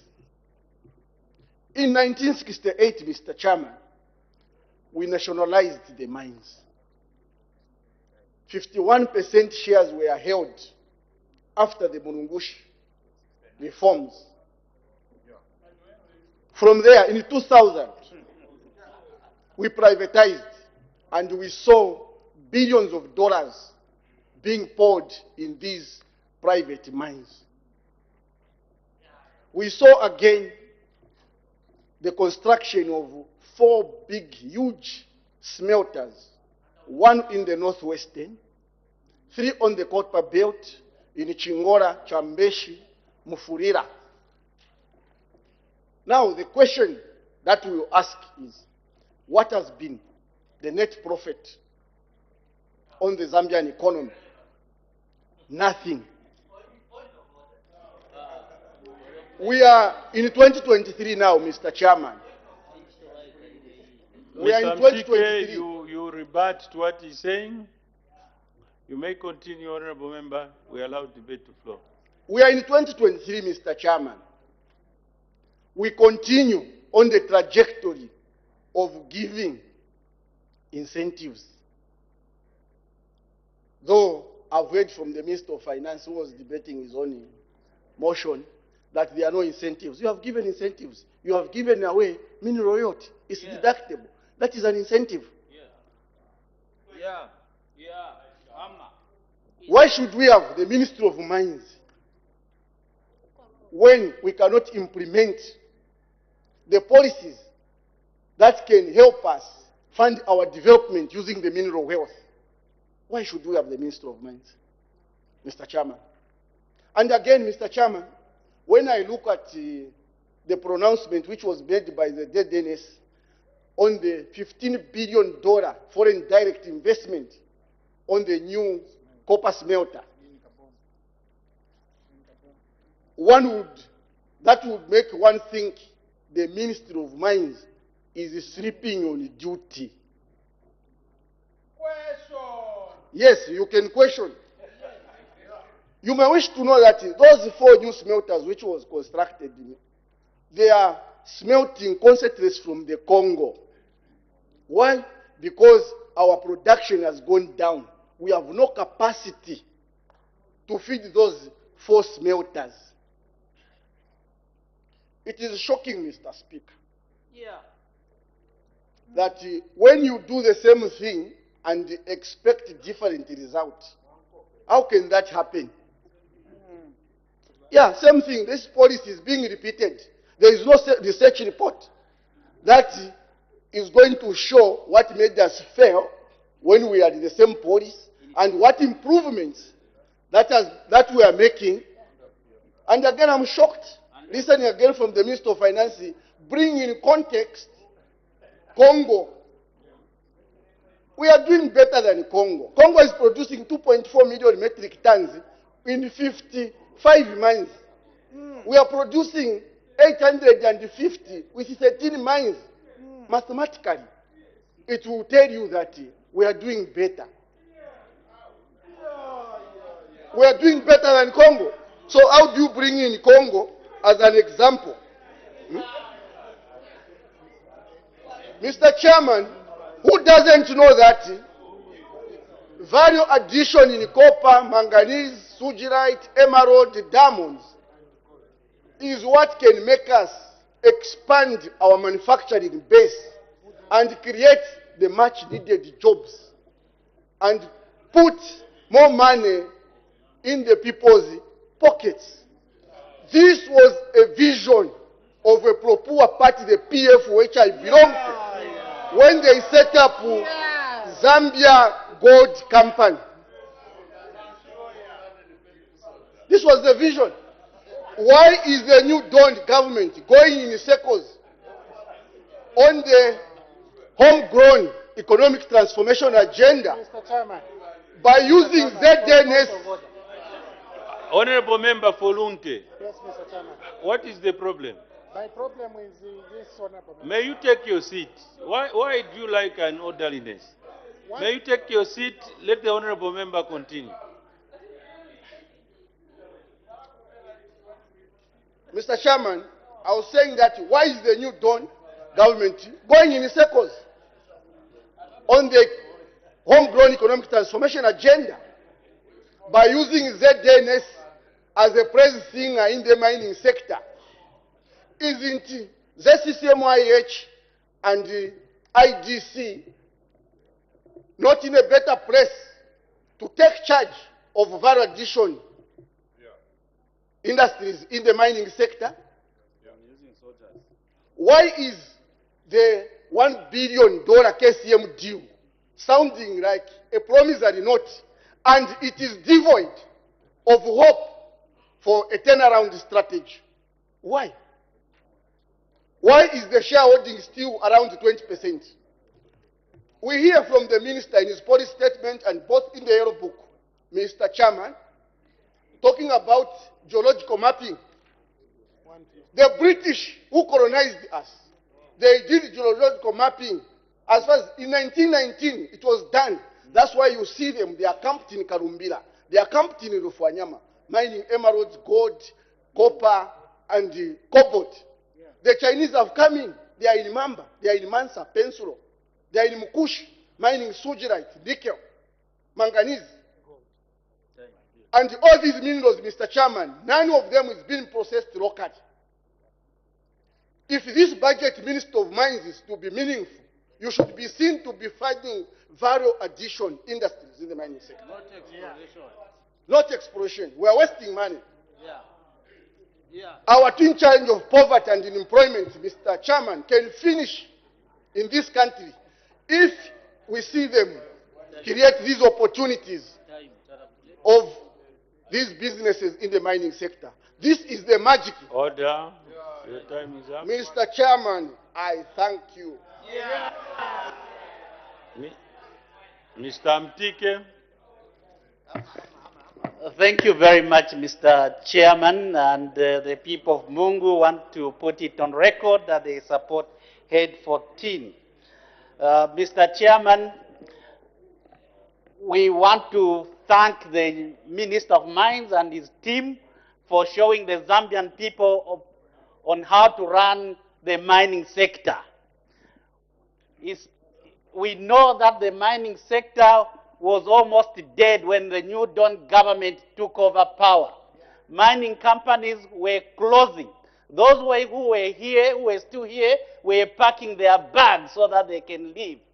But the New Dawn government and the Minister of Mines have brought revitalization of the mines to the copper belt. There's fresh air in the copper belt because mining companies are coming up. There are new investors coming to begin the mining in those companies, begin to mine in the KCM, in Mopani, and Vendata is back.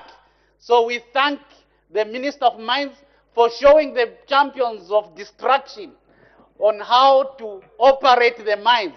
UPND and the New Dawn government are champions of fixing the economy. The economy of Zambia is being fixed through the mining sector. And we note, Mining Minister, the increase in the exploration budget, and we want to encourage you that you should also take the mining to other provinces where there are no mining. Let's take the budget for exploration to Western provinces especially, because we know that in Botswana there's sand.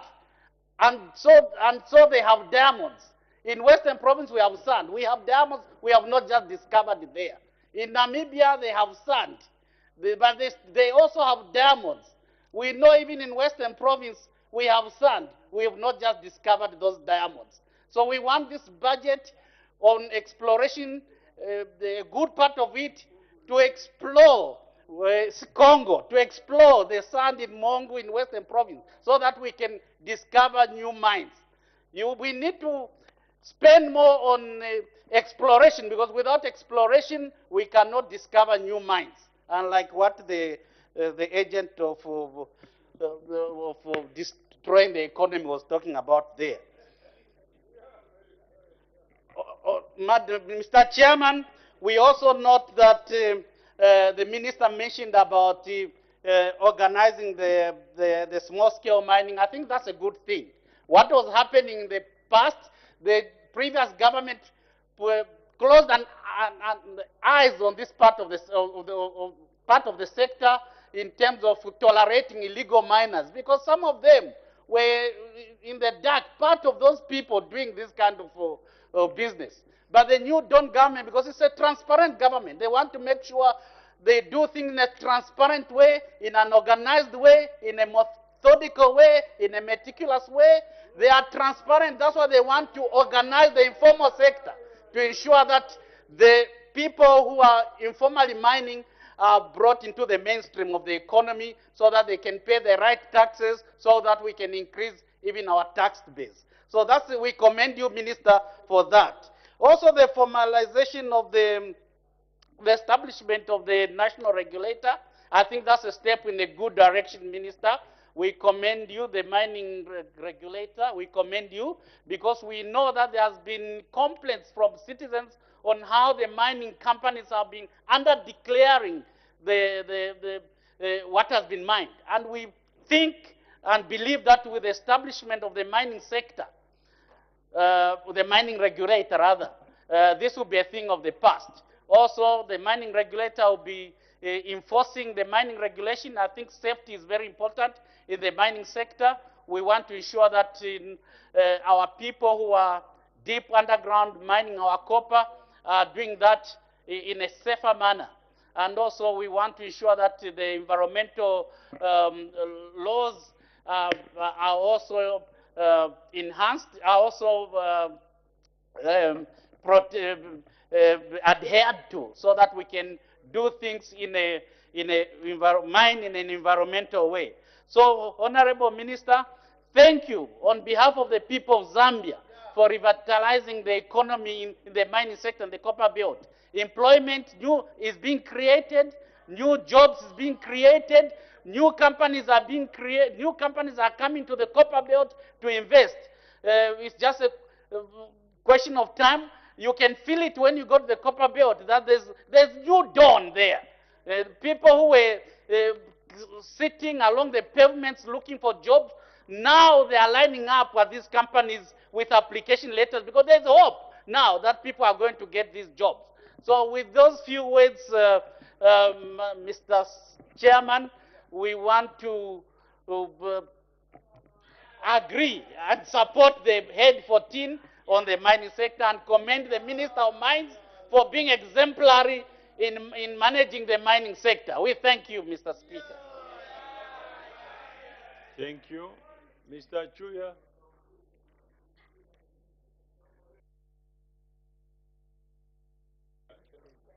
Thank you, Mr. Chairperson. Mr. Chairperson, as I stand to support this Head 14, I would like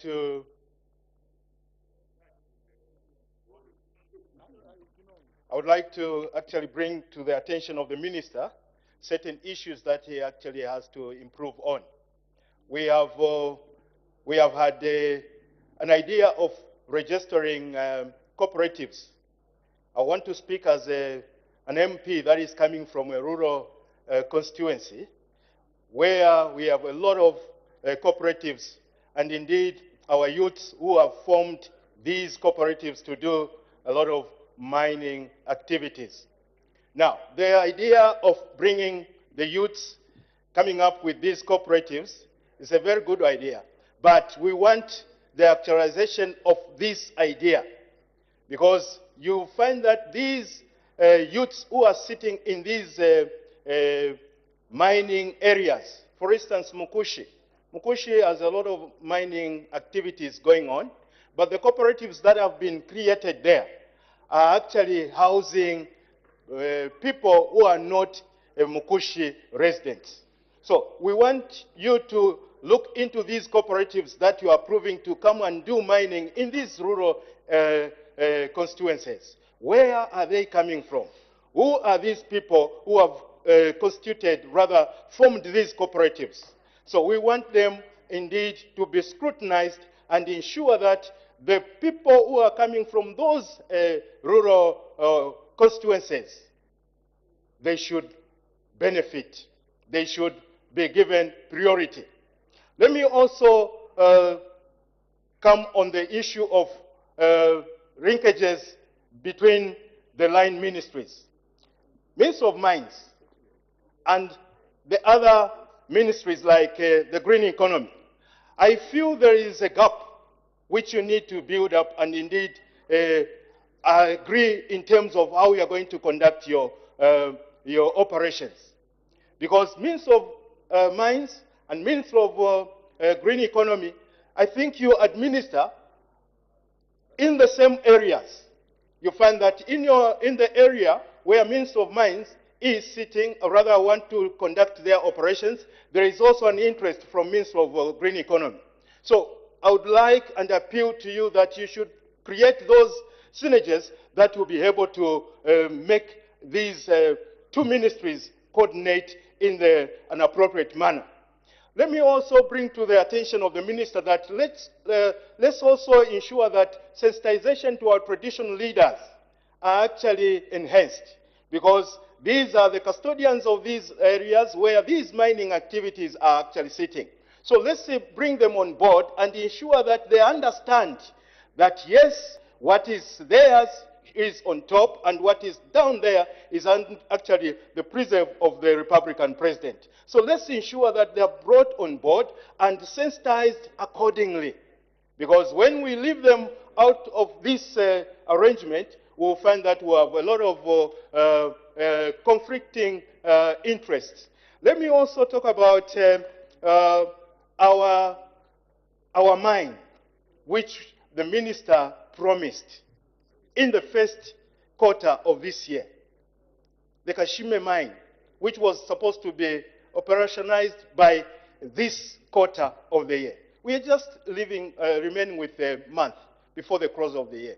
Minister, as you come to respond, please reassure and indeed state why First Quantum has not opened the mine in Mukushi up to this time, because it was a promise on the floor of this house that by the end of this year, that mine will be opened.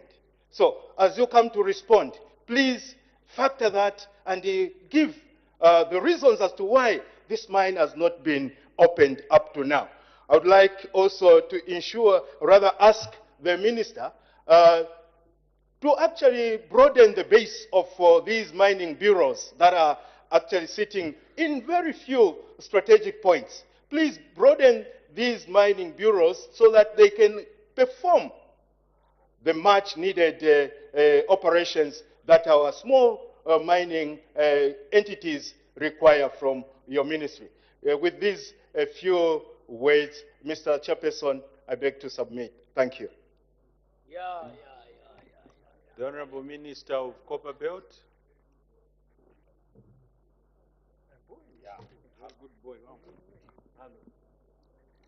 Thank you very much, Mr. Chairman, for giving me a chance to add a voice on behalf of the people of Copperbelt Province. To start with, I want to say that I want to appreciate the input of the Honorable Minister of Mines, looking at where Copperbelt was when we came in as UPND. What I expected from our colleagues who used to run the country was an apology from them. Not to behave like someone who is happy to see how the people of Copperbelt have suffered up to now. The mess we are trying to clean, the issues we are trying to sort out, I'll retrieve that way. The problems we are trying to sort out to do with Copperbelt, they were born by the previous regime. During PF, just like the Minister of Finance has said, thousands of people lost their employment. On 20th October 2020, more than 8,000 people lost their jobs. The following month, of 6 months after 20th October, 400 employees lost their jobs. Hundreds of contracts were also affected. Contractors lost their contracts. As a result, besides the workers who used to work for KCM, workers who used to work for other contractors also lost their jobs.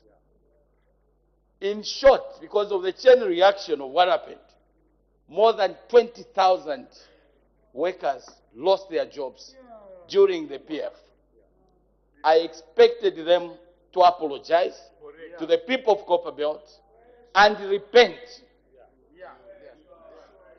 The Minister of Mines, under this minister, under the leadership of His Excellency President Hakainde Hichilema, who has a special place in his heart for the people of Copperbelt, looking at what he has done in all the sectors for the people of Copperbelt, they are trying to bring Copperbelt to where it's supposed to be. On 12 August 2021, first of all, I want you to understand, Copperbelt people started voting for PF in 2006, from 2006. They voted for PF 2008, 2011, 2015, 2016. In 2021, August 12, they said enough was enough. Copperbelt people don't change anyhow. Because of what they did to the miners, this is the reason why they lost Copperbelt on 12 August 2021. They should learn and apologize. The $250 million, which Vendetta wants to pay the contractors, it was created by PF. They never used to pay contractors. As a result, a lot of companies closed. Right now, as we are talking, a lot of contractors got loans from banks, which has attracted a lot of interest. And I don't expect our colleagues to continue being stubborn like a stone. We expected them at least to appreciate what His Excellency President Hakainde has done by negotiating with Vendetta. And you see, this is what they are supposed to learn. Every day, they want to push away what we are trying to do. But our eyes will still be on the ball. They were saying, no, there was no agreement, there's no signing. It was done 2 weeks ago. $250 million will be paid. Because I want to tell you, the Vendetta of yesterday under PF is not the Vendetta of today under President Hakainde Hichilema. The Vendetta which used to be there under President Mwanawasa, they behaved and contractors were paid, employees were paid, and the mine was operating because President Mwanawasa was a serious president. We have another focused serious president. I want to assure you, Vendetta will behave and they will fulfill their promises. The $250 million which is about to be paid is because of PF. When it comes to gatherism, it also went into the mines. They were looking at the face to give a contract. A lot of people lost their employment. Some examples are here, even though they say we can't debate ourselves. But I'll mention some few. Several political inclined who were not PF people like Honorable Chipoka, they lost their employment. No one was allowed to be given a contract unless you have a green t-shirt, which is not there now as we are talking. Cadastre had to be closed, to be cleaned by Honorable Minister and His Excellency. How do you expect a person, one person, nanguku kwa tomu fuloku itemwa? 50, meaning selfishness. 50 licenses, one person. 40, 30. And if you look at them, most of them, they were in government. We expect these colleagues this time around to humble themselves and say, we are sorry to Copperbelt residents. Look at the road network. A province which is an engine of the economy of the country. The road network, wherever you went in all the mining towns, it was like Chirawombwe Chingola was at war. His Excellency President Hakainde Hichilema has realized for the mines to do well, we need to have better road network. As I'm speaking now, the road between Chingola and Chirawombwe is almost 99.99% complete. Why? We want the mines to have good road network. Look at Kitwe. The so-called Chiwuluma they talk about, it was under the regime of PF. As I'm speaking to you, a contractor is on site doing a concrete road for Kitwe, Chiwuluma. In short, insoni, ewuntu. I expect our colleagues to tone down and wait for His Excellency to fix what they destroyed. Thank you so much, Chairman.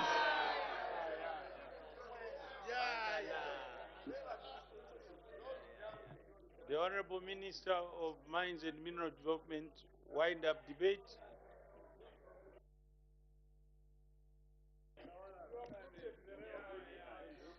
Thank you very much, Mr. Chairman. And thank you for all the debaters. Now, Mr. Chairman, I think Parliament is a good platform to show us the caliber of certain leaders and why the economy collapsed before UPND took over. The simplistic debate of certain members on how and why the country is not benefiting from its Honorable mineral Minister, wealth. we don't debate ourselves. I'm responding, Mr. Chairman. So let's... The simplistic view of certain debaters, I'm looking at some of the points that are being raised. Mr. Chairman, you even know why this economy collapsed. Now we have come with a focused leader who wants to do things in the correct way. The honorable member from Mufulira was talking about why we don't have the Minerals Commission. It's because imamwale salula ife tulepika na tutekanya bwino and do the right thing. Meaning, Mr. Chairman, they were doing things in haphazard manner. Us, we are methodical, doing it in a way that when it is ready, it will be a proper Minerals Commission. Only 2 days ago, Mr. Chairman, I was sitting in the Legislative Committee being chaired. I've already done the policy statement. We are not there. We did it yesterday. That is why you don't know what you do in Parliament. So, Mr. Chairman, only 2 days ago, I was seated in a legislative committee approving that very document called the Minerals Commission yesterday, which must now go to Cabinet, and it is coming in this current sitting of the House. We have taken time to cook it nicely so that when it comes, it is going to answer to the so many confusions that were left by the PF. Mr. Chairman, somebody is talking about the fact that why is KCM not being announced, or we have announced KCM. Now the legal processes are going on. We have to remove the provisional liquidator. The confusion you left as PF. You put a liquidator who created cadres who went to order managers in KCM. That is why we are saying the Congole that Vedanta is paying as a result of the misbehavior of the previous liquidator who was there. Because people were supplying Umwela, meaning they were supplying nothing. So, us as a new Dawn government, what we are doing is to restore order in the sector. You are saying we are so rich as a country. Why are we not seeing these riches? The minerals are in the ground. You were giving 2 million kwacha for exploration. Look at the serious government. From 8 million kwacha last year, 15 million kwacha, we have jumped to 168 million. That is a declaration of intent. Even that money is not enough. We need more money, actually, to explore. And somebody, Mr. Chairman, says, no, this country has been explored since 1900. The technology that was there in 1900 is very different. That's why, Mr. Speaker, or Mr. Chairman, in the past, the so-called slugs and tailings were useless because there was no technology. Now technology has improved. There is reclamation of tailings and slag dumps. And the us as New Dawn, the Black Mountain itself was actually benefiting a few clicks. Mr. Speaker, Mr. Chairman, if I show you a report of how many people under New Dawn have benefited out of the Black Mountain, you'll be shocked. And you will see how a certain small family clique was stealing from the Black Mountain.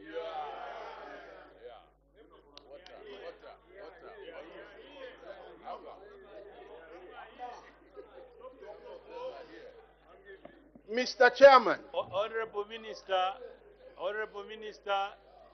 replace people are talking about the fact that we have given Honorable concessions. Minister, replace the word stealing, it's unparliamentary. Taking without permission.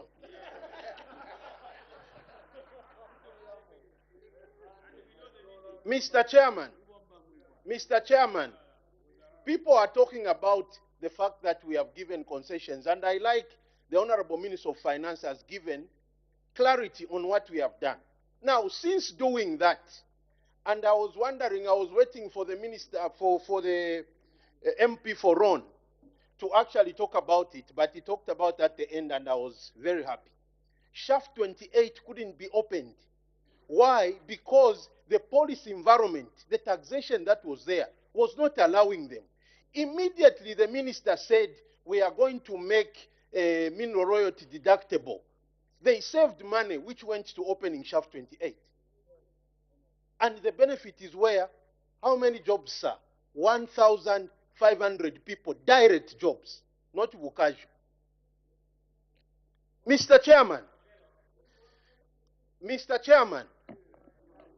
my friend, 1 + 1 is equal to 2, if you didn't know.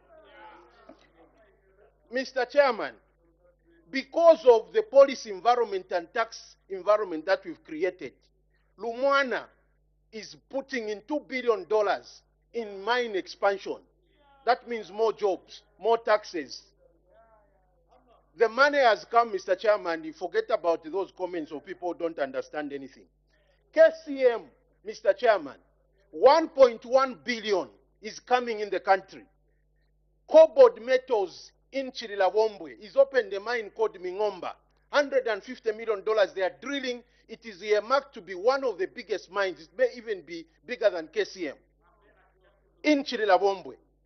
Mr. Chairman, Mopani, I don't want to preempt. I'm so excited. with what we've negotiated, but we'll give the country when we are at the right time for Mopani. And the people of the Copper Belt are going to be happy. Mr. Chairman, the other point I want to make is that when we took over, the whole mining sector was mining in court.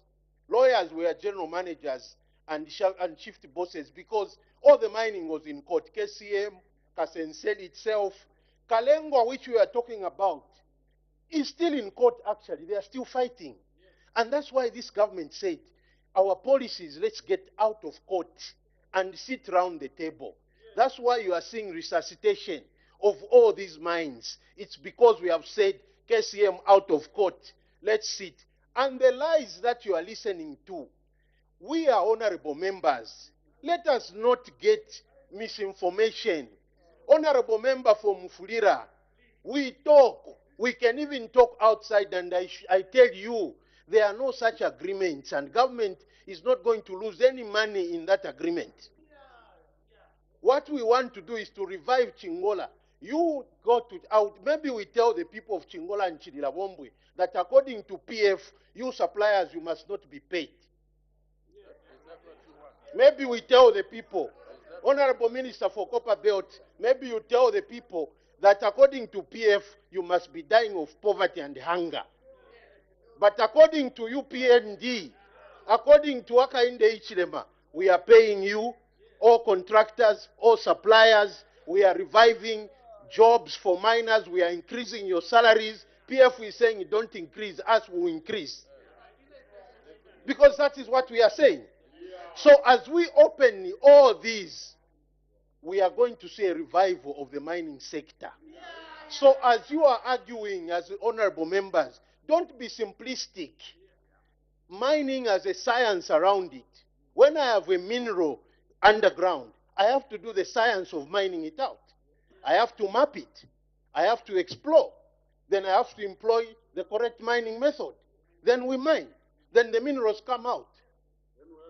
PF went to sleep. So they wasted time of exploration, of mapping, and doing the science of mining. And this is what we are doing ourselves. We are methodical. We know what we are doing and we are focused. Mr. Chairman, I thank you very much for all that debated, and thank you. Head 14, Ministry of Mines and Mineral Development. Head total 807,279,595. Any debate? Any objection? The question is that Head 14, Ministry of Mines and Mineral Development, head total 807,279,595 stands part of the estimates. Mr. Kafwaya. Mr. Chairman, I want to appreciate you for giving me this opportunity. Order. As the time is 16:40 hours, I suspend business for 20 minutes for health break.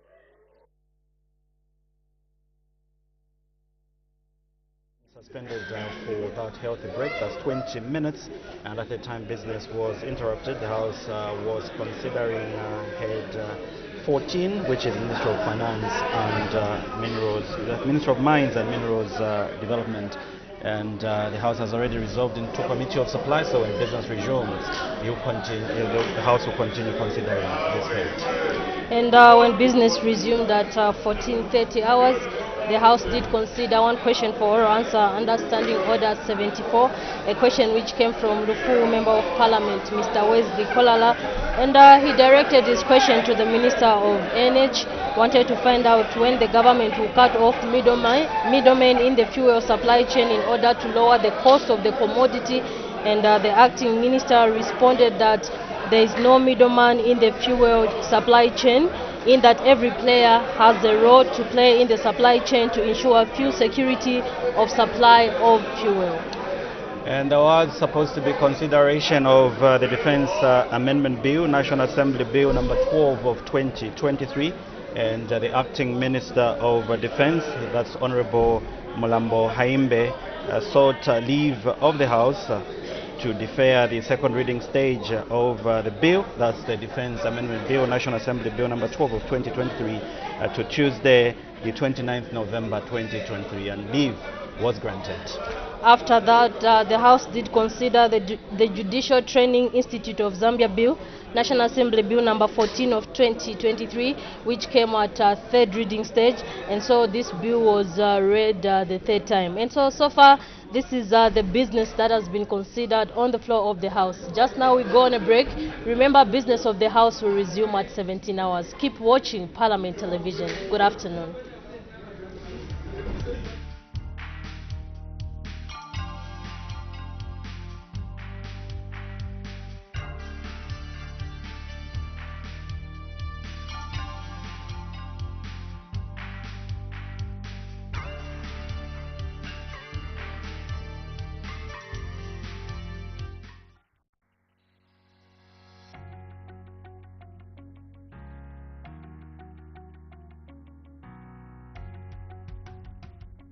Constituency offices play a critical role in enhancing democracy and communication between members of parliament and their electorates.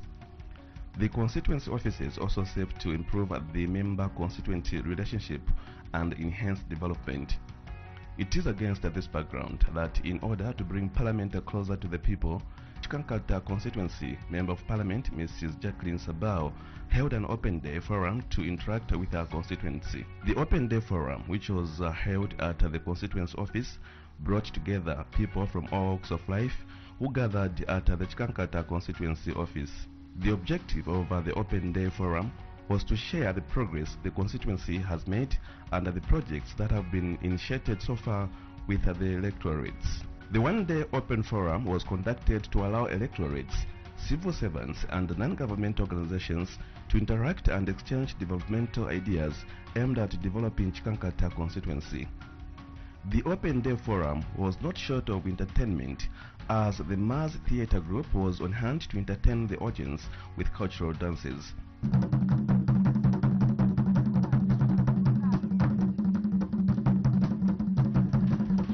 And speaking at the event, Chikankata constituency Member of Parliament Mrs. Jacqueline Sabao took advantage of the forum to inform the electorates about some of the projects being undertaken in the constituency. Time frame ya road bulimbu ndamba government yagapa contractor omwe ma road mujikankata ali 4 Gumago yali 10, and I was told that this is a contract.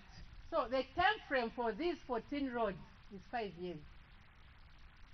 Bani baba we are questioning. Time frame ya ma roads aya, it means whatever is done, everything should be done within 5 years.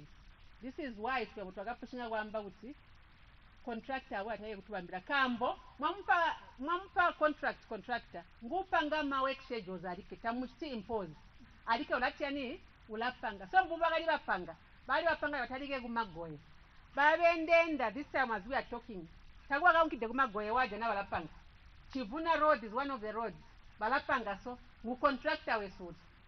So that's why twamba utfula pushing akuti babole but at least a year maningi active. Government yakabika every year inakupanga madamu. So right now kuli damu itali yakupangwa kujigombola. Chimwa debi baja kuti hulumende register limited resources kati abayite chintu ajindu jomwe ndele yukuti okusadi kuli damu ipangwa na ina na private kuli ba professor but ya government damu ko ili kuya ilapangwa kujigombola. Then try under 2024 alimbo batupa madamu ovile balakisa assess kubona masena ayandika madamu. During the open forum, members of the public were given an opportunity to ask their Member of Parliament various issues relating to the role of the constituency office. Mwana ula setimiye ojakoli mbulindulu ndamana hedi bugu ndamana mwanangu oyo jatanda musi hena jirelela legally disadvantaged. Mubunji, we are suffering, we would say suffering because of our location. Road is another problem where the ambulances go. Very, very difficult roads that our women and mothers found in terms of accessing the services. A system manina ikupa fertilizer oyo ngoba apaye yino chindi mukabambire bayakainde kwamba kuti aba minister bayaba kulima bayijaye system yebenga inde jabajaga inde yazumana na balete jabo jinyowana kambwa yalo hulumende ni nyowana ibantu aba bakayibira ndena kuba balaba muma cooperative balaba ologa mwiwe mulaini inalabo balali kuya mu system chejiri kwa chichitika amu bakuhe balege inoma cooperative mulete system imbi ahulumende ni nyowane.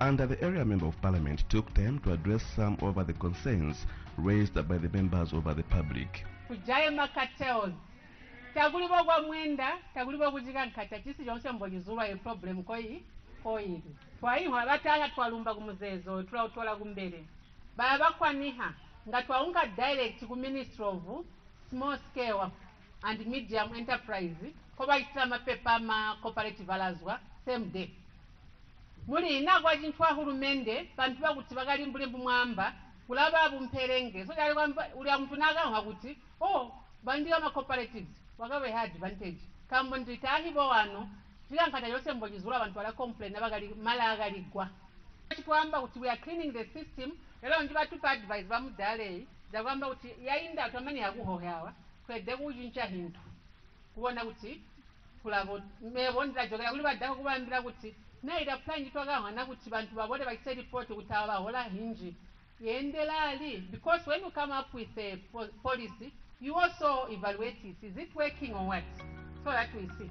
And in giving the vote of thanks, Zambia National Women's Lobby Chikankata District Coordinator Ms. Lista Mbaza thanked the constituency office for organizing a one-day open forum to allow the constituency to engage with their member of parliament. You have given us a lot of explanations on things to do with developmental issues in Chikankata. Because of what you have given us today, even Tubanji, Mbulimboba Yagunka out, they are going to go with a clear picture of what the government of Zambia is doing for them. The new Dawn government under the leadership of our able president, Mr. Hakainde Hichilema. Va MP Twalumba Iwamba Kuti, you have not forgotten the people that put you in power. You have also told us what you are doing. And because of this, we have a clear vision. And speaking after the open day forum, some Chikankata residents said that they have learned a lot on how they can engage the area member of parliament to champion development in the constituency. Eja yitaba MP jandigondaga party maning. Niwori gutegwa twaila ntomwe uji hanu eja lisunu ija kuleta abantu antomwe ja open day guzwa nitwakataliga ma itunzanyu na guzwa nitwakajinchabulelo eji jintu guba musimbi uwe yakuyimini na Chikankata akuleta intu ya muhoboyo kuti bantu balibuhire mboba yeya eji jintu jitasimpilibiyo wano jizumanani amana mbuli mwiminizi wa Chikankata constituency ndatyo mpwaujanira kwamba timaga nalusu mpuko emupinga beregera ntomwe amakanselors aba WDC eje ya namba ya janika mukati mumuswangano abobo kulombo hagwangu ikutegwa ikintu kizumanane mijelo ilibonye mbuli njibali kupandura ba MP tojana yindi to bantu banji iwambaula ikukhala bemp batupanduta twambo tunji for close to 3 hours gaba iwi kupandurula ihulumende mbwiberega CDF mbwiberega ma grants mbanga wacha na muntu batucha empower information ninji maningi so ndakoma na maningi mbuli muntu mucha nika muchikankata ndakoma naja jitigeje kamba ukuzwani twakataliya kulilera mu 1964 tauni jaga jitigide jajitika sono no muni yonse ibabandika baye mupinda ikomanina ndawakabotu nondilomba kuti omwami notulela baye mupiba suba tonteka bajiyampela bataleki milimo yabo obaganza bahijite asubo yetuganza yetubambira kabayitambula no chandilomba maningi imirimu ey'eddoota eyiyitiga tolomba kuti bambuyitani iba ijaye ba MP kambo batujaira jisi mbene motokedde iri mu muminzi tusike tojana hido ibumi bwaso. Constituency open day forums are very important because they enhance the participation of our citizens in development at their local level through the constituency office.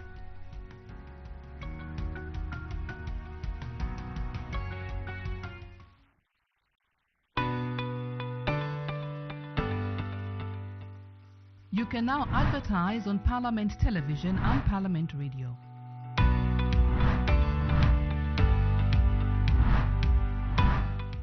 For more information, call 0977 854102 or 0977 536487. Parliament Television, bringing Parliament closer to you.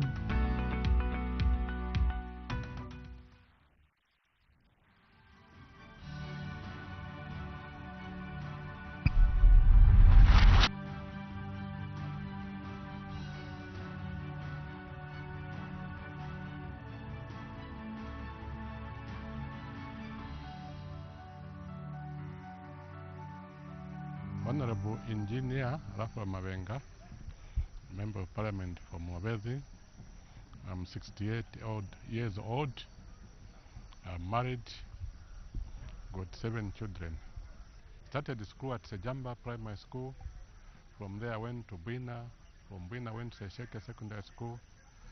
After Sesheke Secondary School I went to Copperbelt, which is called now Copperbelt University. To do engineering. From there I was sponsored by the British Council to go to UK to continue with the studies up to master's degrees. There when I finished I worked for Ndola City Council for 12 years. I rose up to assistant city engineer. From Ndola I went to Botswana. I worked for the Botswana government as an advisor there, and I rose up to the position of principal roads engineer. I was involved in training and the building of roads. I worked there for 8 years. From there I came back to Zambia to set up the road sector. When the road sector reform started, that is involved the road development agents, road transport and safety agents, National Council for Construction, and National Road Fund Agents. National Road Fund Agents, I was the pioneer chief executive officer. I worked there for 8 years up to 2010. From there, I went to Uganda to work as an advisor to the government there in the road sector. From Uganda, I worked in Malawi to actualize the Decentralization Act. Thereafter, I did some consultants again in Eswatini. From there, I came back to continue to do my own construction work, which I've been doing up to now. Thereafter, I became an MP in 2021 for Mwabezi constituency.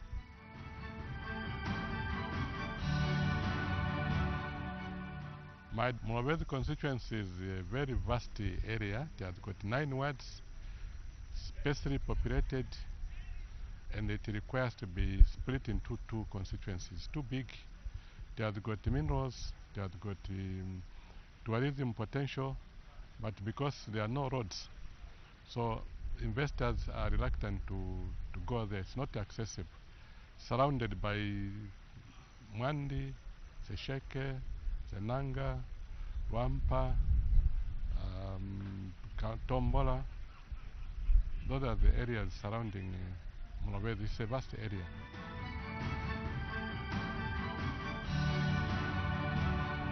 The developmental agenda is to ensure that Mwabezi we have a good road network. We have Simungoma, Rwampa, Kasempa Road, which I want that road to be tarred. So once we open up once we have a road, then we shall start seeing development. Also want to ensure that the feeder roads are also opened up. Also want to ensure that the train, the only means of transport which is very reliable and cheap, Mwabezi train, I would like to see that Mwabezi tracks are upgraded or revamped. Want this Mwabezi train to move from Mwabezi to, must continue all the way to Namibia. That's my vision. And also I'd like to see that we are working together to develop Mwabezi with my people.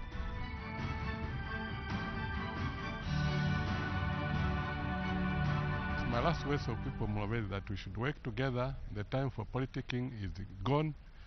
We are now developing our country, developing our constituency. We need to work together. The money is there for CDF, the money is there under ECC. Now it's up to us to work together and ensure that that poverty which we had must come to an end. People must apply for that money.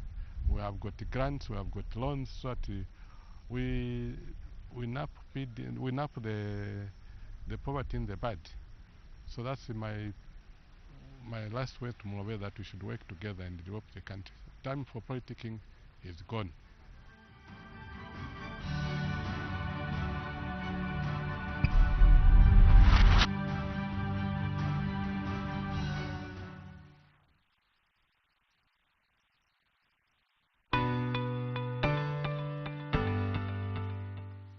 You can now advertise on Parliament Television and Parliament Radio.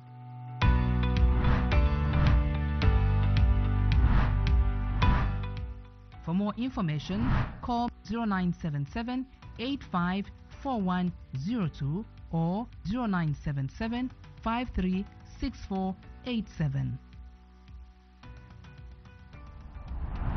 Parliament Television, bringing Parliament closer to you.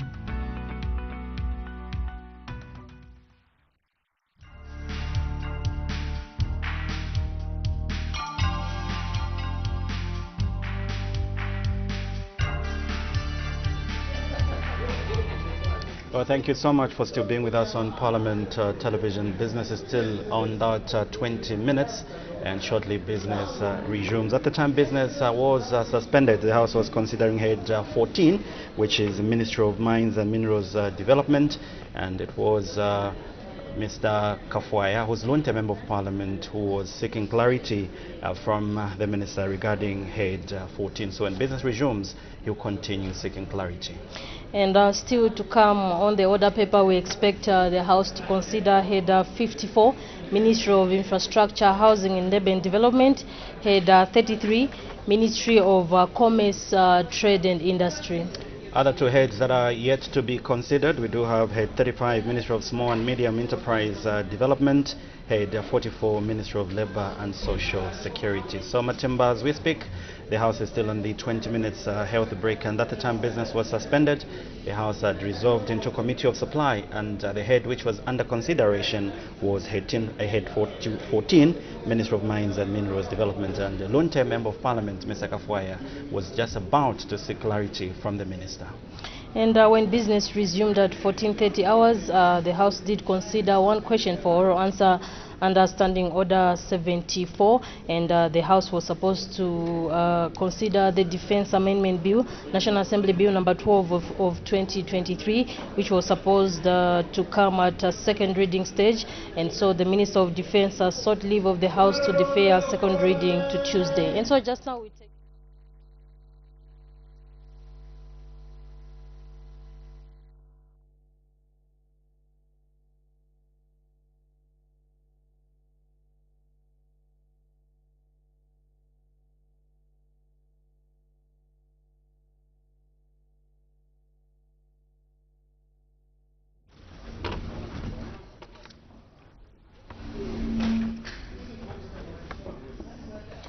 Good afternoon. Thank you so much for still being with us on Parliament Television.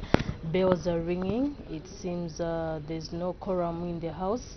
It is a requirement that 1/3 of members of Parliament must be present in the House for any business to transact. And so once the quorum is formed, we expect business of the House to resume. And at the time, business was suspended at 16:40 hours for a 20-minute health break. The House was considering Head 12, Ministry of Mines and Minerals Development, and just to make mention that the House has resolved into Committee of Supply to consider estimates of revenue and expenditure, including capital and constitutional and statutory expenditure. And so once business resumes, we expect the House to continue considering Head 14, which is the Ministry of Mines and Minerals Development.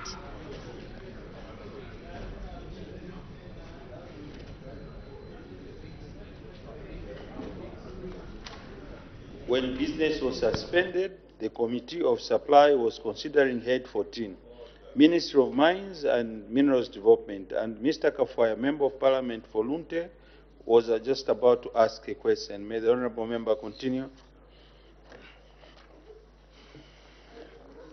Thank you so much, Mr. Chairman.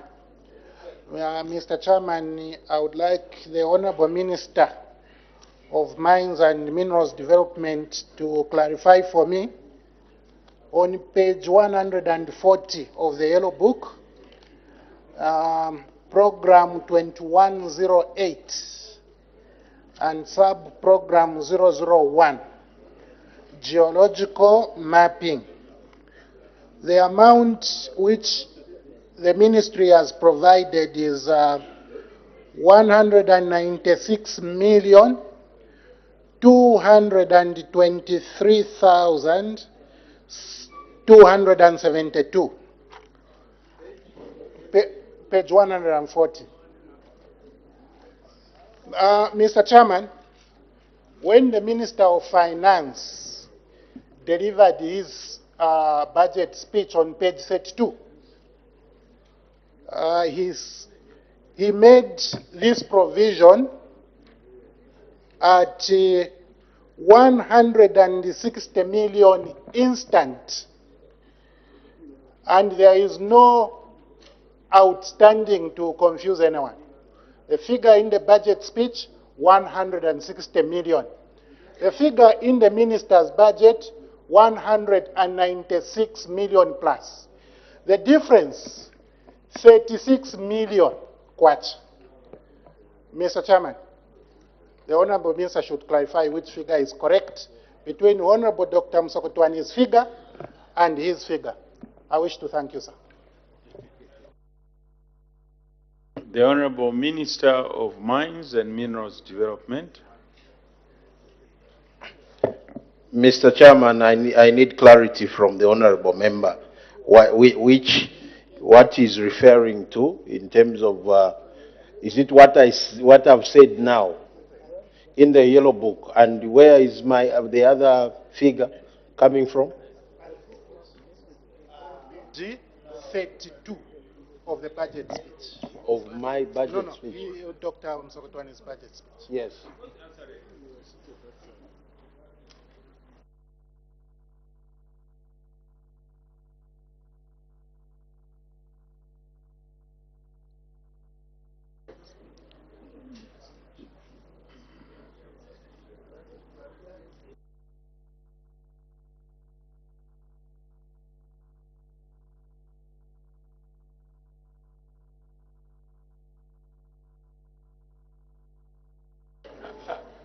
Honorable Member for Lunte, I think we are deeply dissecting the head, and your guide is the Yellow Book.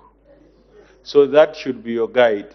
So any argument that you are trying to deal with, it has to be based on the Yellow Book that you have. Any other reference the minister may not have. So if you are to any point of clarity, base it on the head in the Yellow Book. It will help. Yes, yes. Thank you so much once again, Mr. Chairman. Mr. Chairman, the budget speech was laid on the floor of the House. Every member has it. The Honorable Minister has it. The Honorable Minister of Finance has it. The Yellow Book was laid, and we all have it. Honorable Member. Yes, sir. You had the opportunity for 2 weeks to look at the budget speech. Yes. Yes, but for now, the point of reference, the yellow book that you have. So any clarity whatsoever you want for the minister to be able to respond to you, use the yellow book. The figure, Honorable Minister, in your ministries on page 140, line number 1, on budget allocation for a program and sub-program under mineral resource development and management. 001, it's geological mapping. You have provided in 2024 196 million 223,272. My question was, between this figure here and the figure which the Minister of Finance said was provided for geological mapping under economic affairs, which is 160 million, which one is correct? Because there is a difference between your figure and the Minister of Finance figure by 36 million kwacha. Which one is the correct figure? That's the question I ask. Thank you, Mr. Chairman. Honorable Member, I don't know why you are talking, you are referring to the budget speech. The budget speech, you were opportune to have had time for 2 weeks to look at the budget speech. Now, we are looking at the yellow book. So just stick to the yellow book. Any question that you are trying to ask the minister, ask your question based on the yellow book. Because someone will come that, no, this was part of the statement for the presidential speech. Time passed for that. But now just any question has to be based on the yellow book. Because that's the book that the minister has.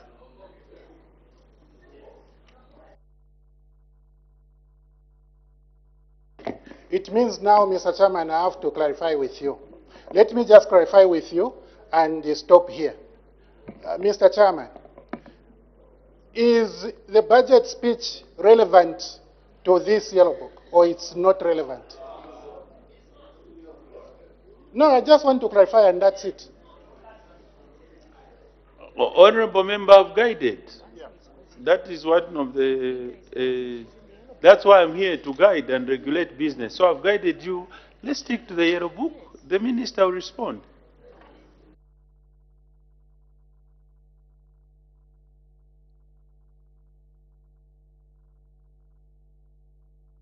The Honorable Minister. Thank you, Mr. Chairman. The answer to that is what is contained in the yellow book is what stands. Thank you. Mr. Mwandu. Thank you, Chairperson. I will take the minister to page 140 under 2108, Mineral Resource Development and Management, 001 and 002. I'm sure the minister is there. Then the final one is 2139, Petroleum Exploration, 001. If you look at the figures, Chairperson, in 2022 it was about 8 million, 2023 15 million, 2024 it has gone to 198 million. Similarly, item 2, it was 6.9, 14.2, it has gone to 196. Then the other head, it was 1 million, 1.2, 850 to 1.750, which is petroleum exploration and regulation. Honorable Minister, why do we have this very small amount to do with the petroleum exploration when we expect you to go back to Kamimbiri in Ichama where oil was discovered? Honorable Chairperson, Dr. Kaunda, may his soul rest in peace, indicated that oil was found in this country. Why have you allocated a very small amount? I don't know whether it can even be enough for transport to do the exploration. Then why do we have these big margins there on geological mapping? I seek a serious clarification from the Honorable Minister of Mines Honorable Chairperson. The Honorable Minister of Mines and Mineral Development. Mr. Speaker, Mr. Chairman, and thank you very much, Honorable Member, for that question. When you look at the jumps that are happening, of course, you know that there are budget constraints. So the concentration for this kind of financing is going to go to the minerals themselves, but for petroleum exploration, this amount will really cater for the licenses that we are going to give as we negotiate with the private sector on how we will do petroleum exploration as JVs. So these monies are really to cater for the licenses that we are going to give across the petroleum sector. But what we want to do now is first and foremost to concentrate on the non-resource that Zambia has, which is copper, cobalt, sugilite. As we are talking right now, sugilite is being explored even before the budget. So we are already even in negotiations on other minerals, having faith that this budget will be passed and then finances will be found. And that's why we have done what we've done. I thank you, Mr. Chairman.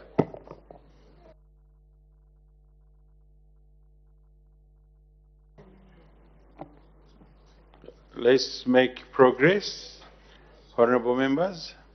That's why it's good to be punctual after break, so we make progress. I put the question. The question is that head 14, Ministry of Mines and Minerals Development, head total 807,297,595 stands part of the estimate. As many of that opinion say aye. Of the contrary, say no. No. The ayes have it.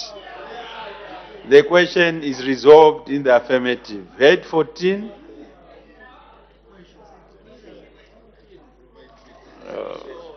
A division is called.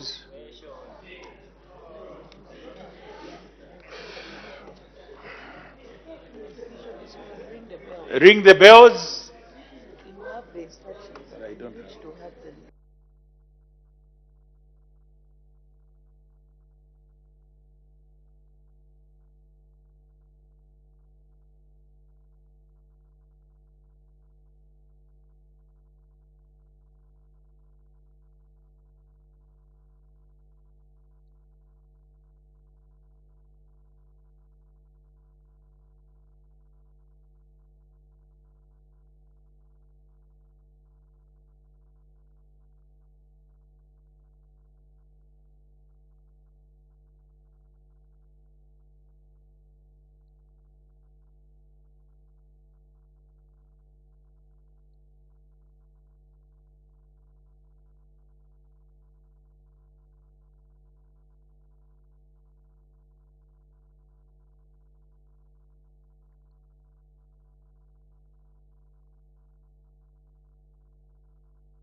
Good afternoon. Thank you so much for still being with us on Parliament Television.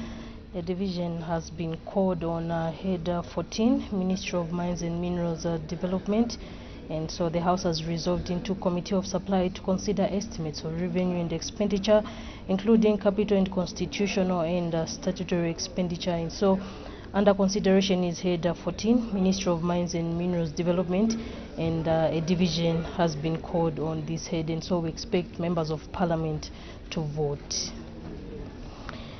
And still to come on the order paper, we expect the House to consider Head 54, Ministry of Infrastructure, Housing and Urban Development, Head 33, Ministry of Commerce, Trade and Industry.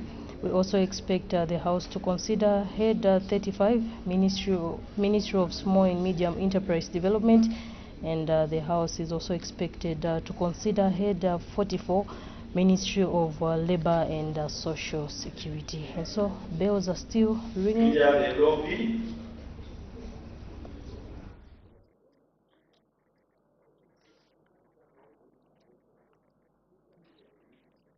And lock the doors.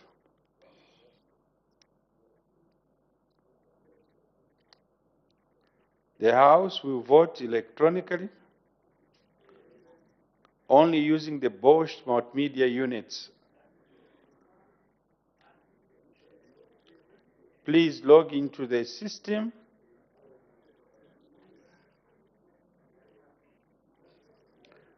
When you hear the paging sound, the vote has opened, and the voting screen is displayed on your multimedia unit.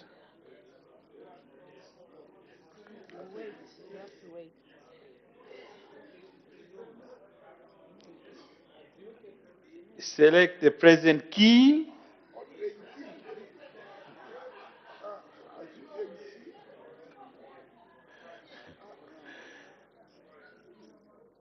On the top right side of the screen, you will see the words, please cast your vote. Select one of the options, yes or no, or absent. Once you've selected one of the options, you will see the words you've just cast on the right side of the screen.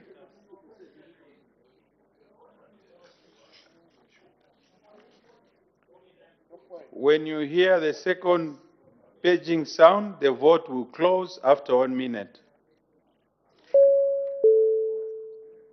You have just voted.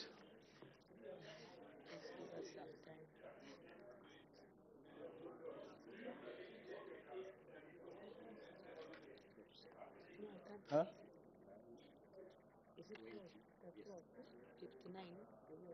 The results are as follows. As you can see,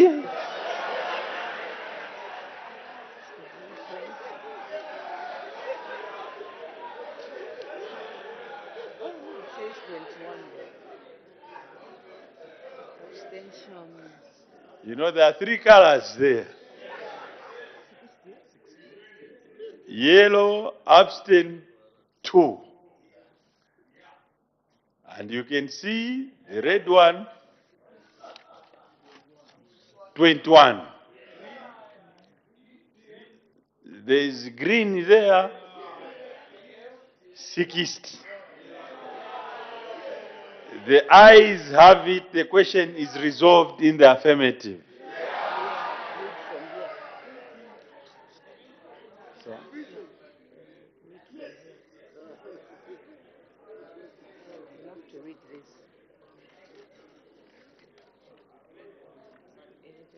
the question is resolved in the affirmative. Head 14, Ministry of Mines and Minerals Development, head total 807,279,595 is ordered to stand part of the estimate. We now move to head 54, Ministry of Infrastructure, Housing and Urban Development.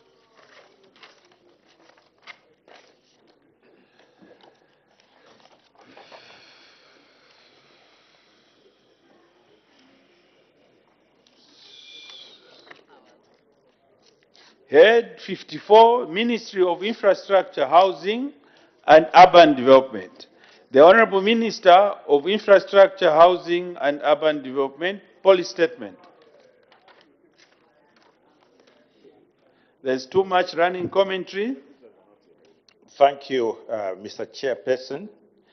I thank you for this opportunity to present the policy statement in support of the budget estimates for the Ministry of Infrastructure, Housing and Urban Development for the financial year 1st January 2024 to 31st December 2024. The mandate of the ministry is to superintend over the construction, rehabilitation, maintenance and management of all public infrastructure, including coordination, standardization, quality assurance and efficiency in support of national development. In 2023, my ministry was allocated 692.2 million kwacha. Out of this, 334 million was for public infrastructure development and 72 million kwacha for maintenance of infrastructure. 144.5 million kwacha was for operational grants to the Road Development Agency, the National Council for Construction, and National Housing Authority. In 2023, Chairperson, the ministry undertook the following. One, under policy formulation, my ministry launched the National Infrastructure Policy and its implementation plan to guide the coordinated and sustainable development of public infrastructure.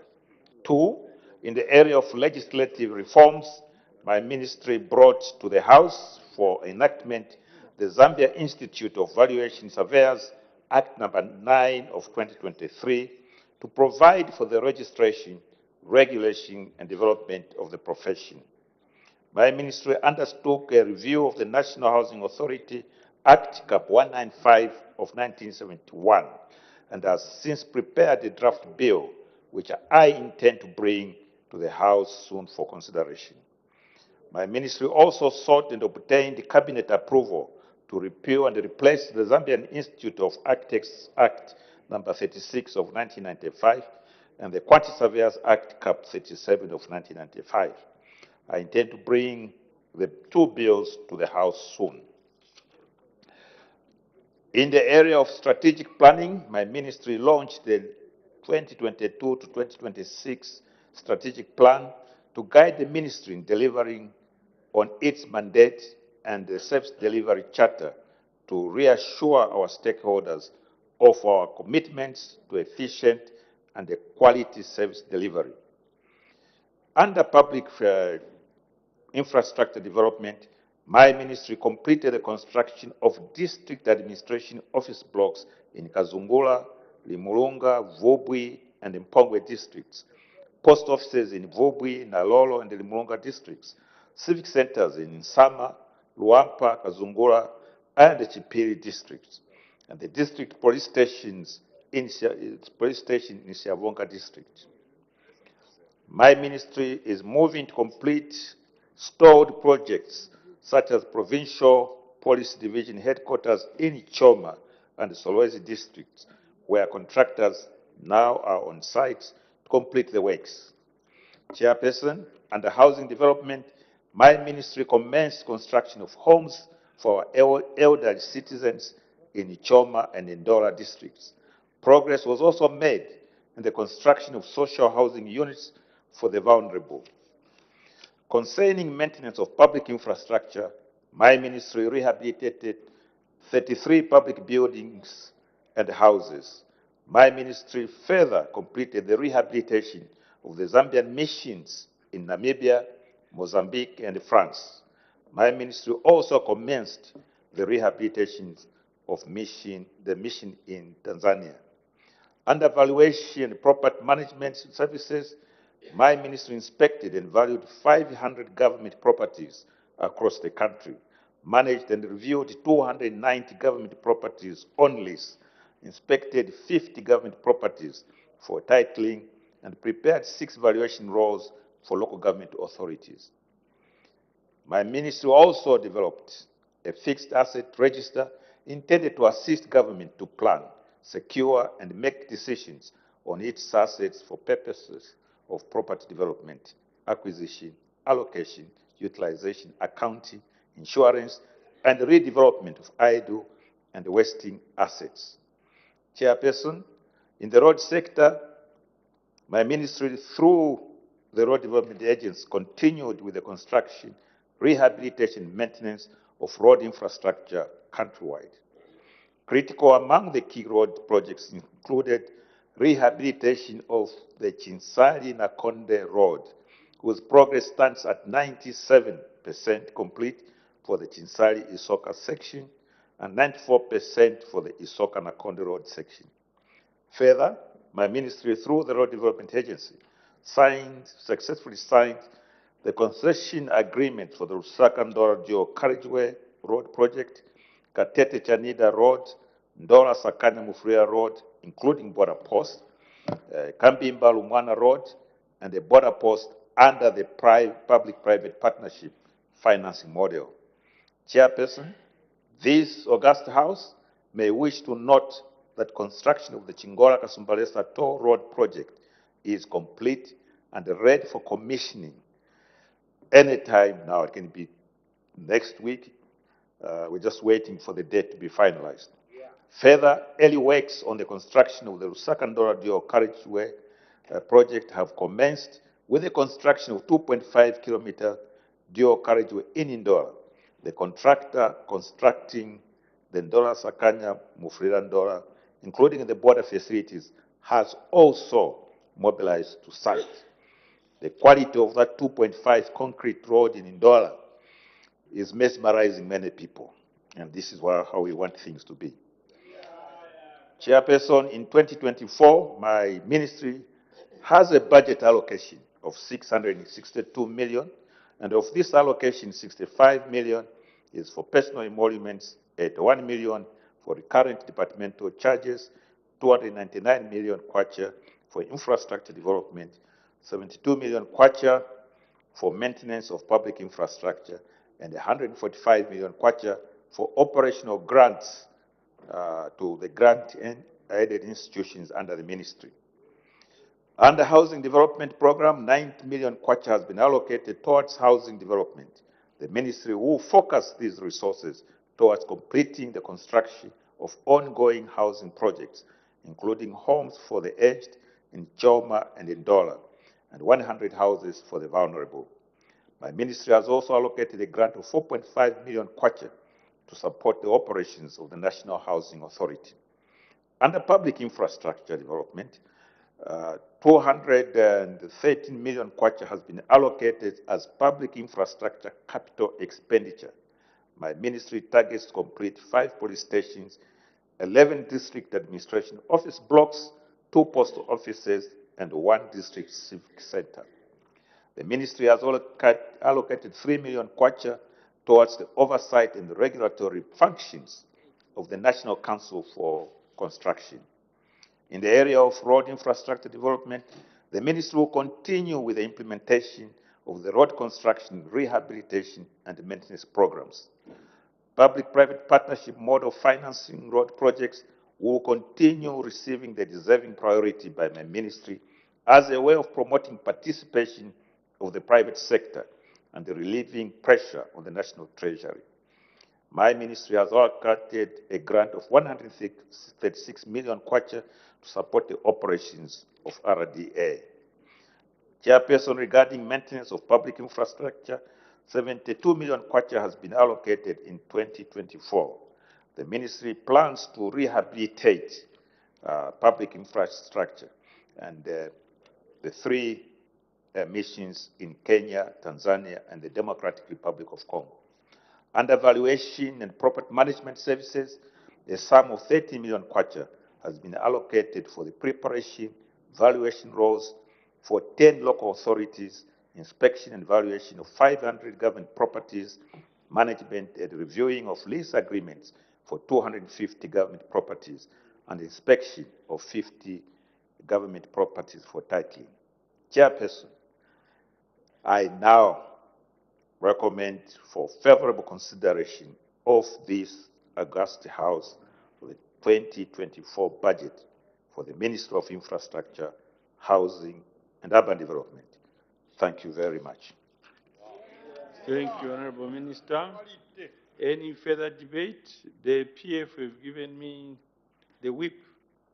Honorable Mumba, PF whip, has given me this list. So we start with Honorable Mr. Mngandu. Thank you, Chairperson. Honorable Minister, let me state from the onset that I support your head, though I feel you should have done more in terms of the amount allocation. My support is based on what you are doing under loans and investment. We are seeing Kampemba Bridge being constructed in Chama. You've just mentioned Katete Chanida. We are seeing RDA doing sport improvement on Chama Lundazi, although it is the desire of the people that probably you bring on site a contractor to do that stretch of the road. We've also seen Chama Matumbo being cleared, a remaining stretch of 61 kilometers, particularly the one near Ruangwa Bridge. RDA is doing also clearing there. It is because of that that we are in support of this head. Coming to the substantive allocations, if you look, Honorable Chairperson, at housing, rural and urban housing development, there's a paltry 101 million. And if you look at the narration, it says the housing development program has been allocated 101.9 to implement 4 sub-programs. That is, rural and urban sub-program has been allocated 33. If you look at this amount of money, Honorable Minister, clearly indicates that housing is not a priority for this country. There is a saying that cities appear the way they are financed. If you look at the settlement in almost all the urban areas, the best settlements were created by Dr. Kenneth Kaunda. UNIP government. Look at Avondale. Those of you who have the privilege to fly, like the Honorable member for Sioma, he will agree with me, Honorable Chairperson, that he is able to see how well planned Avondale is as he flies through that area. How well planned Kablonga is. How well planned Kablonga is. That did not come by coincidence, by mistake, Honorable Chairperson. It's because people sat down, allocated funds to do with the planning of the settlements. Now we have a situation where people are given land even without planning. Honorable Member for Kabata can agree with me that a lot of people now, cadres probably will just say, stand there, put a stone. That's where your plot starts. Put another beacon at that point, that's where it ends. Housing should be planned in a way that it synchronizes with the health services, because the settlement defines the future expenses to do with health costs. In most areas, like Kanyama, not to undermine our hard-working Honorable Member Chinkuli there, you will, Chair, discover that in such settlements where we need upgrading, when we talk of housing services, it's difficult. Just a small amount of rain, the areas get flooded. So we expect, Honorable Minister, that to do with housing, provision of housing, we have a huge housing deficit in this country. Rural housing, most of our rural settlements need to be planned. Villages where we come from, they also need to be planned. The cities that we see in China now were villages just like ours, but people came up with what we call integrated development plans. I know one would argue that such services are under Ministry of Local Government, but government work in clusters. We needed a budget here, Honorable Minister, enough to show that we want to provide decent housing to our citizens. Government Valuation Department. If you look, again, it's a very small amount. We are struggling with resources.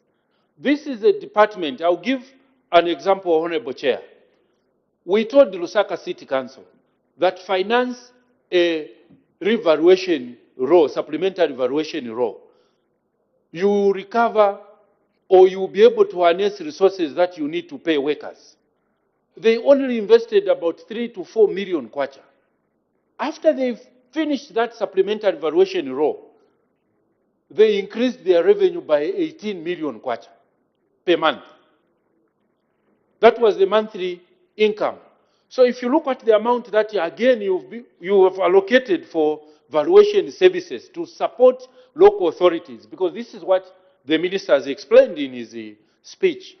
Valuations are done not only in terms of getting statistics on the planned housing, but also as a basis of income for local authorities. If you look at the amount of money that has been allocated, most of these local authorities are unlikely to expand their revenue base. Valuation rows are supposed to be conducted after 10 years. Most of these local authorities, some of them were 15 years without conducting valuation services. And almost all the districts, Honorable Chairperson, you can agree with me that they've expanded. New settlements have emerged. And all those properties should be captured on the valuation roll. A valuation roll is also used by planners to plan in terms of services that are needed for the people. So, Honorable Minister, I will be appealing to you probably to bring a supplementary budget to ensure that the valuation department is well remunerated, well resourced in terms of human capital to carry out all the valuation services. Property management is another sector that you've mentioned, Honorable Minister. Most of the government properties, particularly in rural areas, are extremely dilapidated. I'm sure you can also do us a favor by bringing, because us in PF, we believe in a government or civil service that is well looked after in terms of offices, in terms of accommodation, in terms of almost everything. So we'll be urging you to increase and bring a supplementary budget so that most of these civic centers, government properties are well maintained. In conclusion, I would like to state that we support this head, Honorable Chairperson. Thank you. Mr. Kandafula.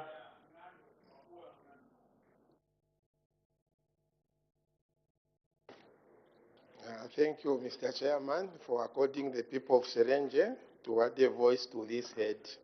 I think I only touch 2 points. This one has got to do with the roads and crossing points. There is a point of order by the leader of opposition. Yeah. Mr. Chairman, thank you very much. I stand here to raise a point of order. I'm seated here comfortably, nicely listening to the debate where my road, the Sokamyombe Road, has to be done. But I raise a serious pursuant to Standing Order 65.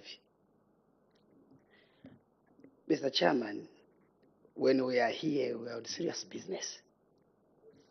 But I'm very disappointed to see honorable member for Kalab Honorable Youth to sleep in the house when we are serious debating. I need serious ruling, Mr. Chairman. Fast asleep. I know. I don't think he was sleeping. I think he was reading. May the honorable member continue on the floor. Thank you, Mr. Chairman. Just as I pointed out that I only touch on two points, that's to do with the roads and the crossing points, as well as the government offices. To start with, let me thank the government for giving us the bridge on the Ruombwa crossing point. This has been a thorn for some time. We are very happy for the jobs being done.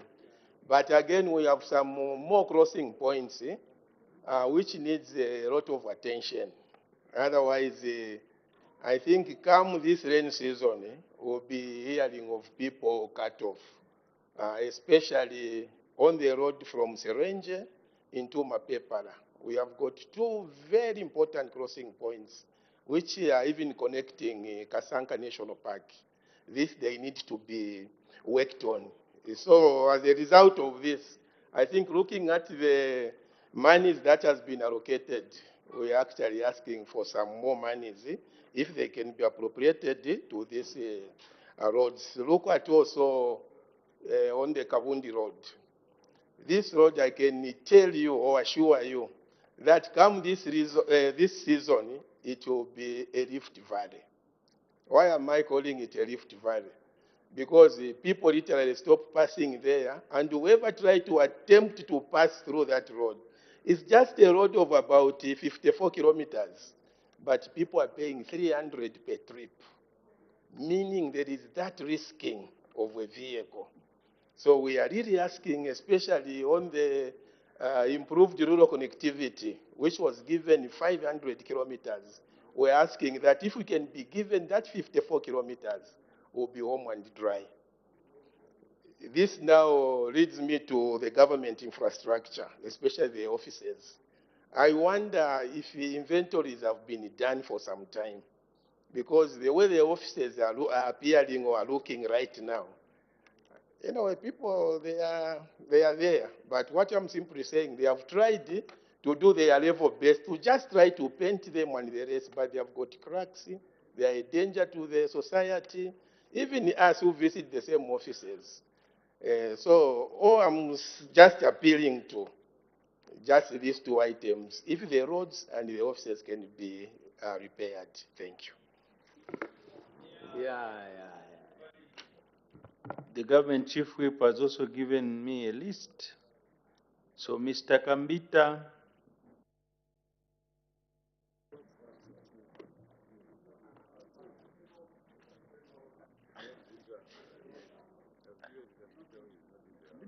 is not there. Mr. Jamba.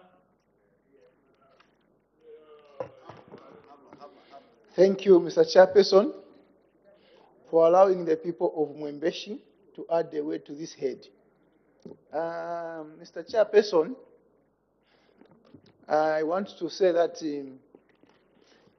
from time immemorial, the people of Mwembeshi have lamented as to whether there is this ministry called infrastructure.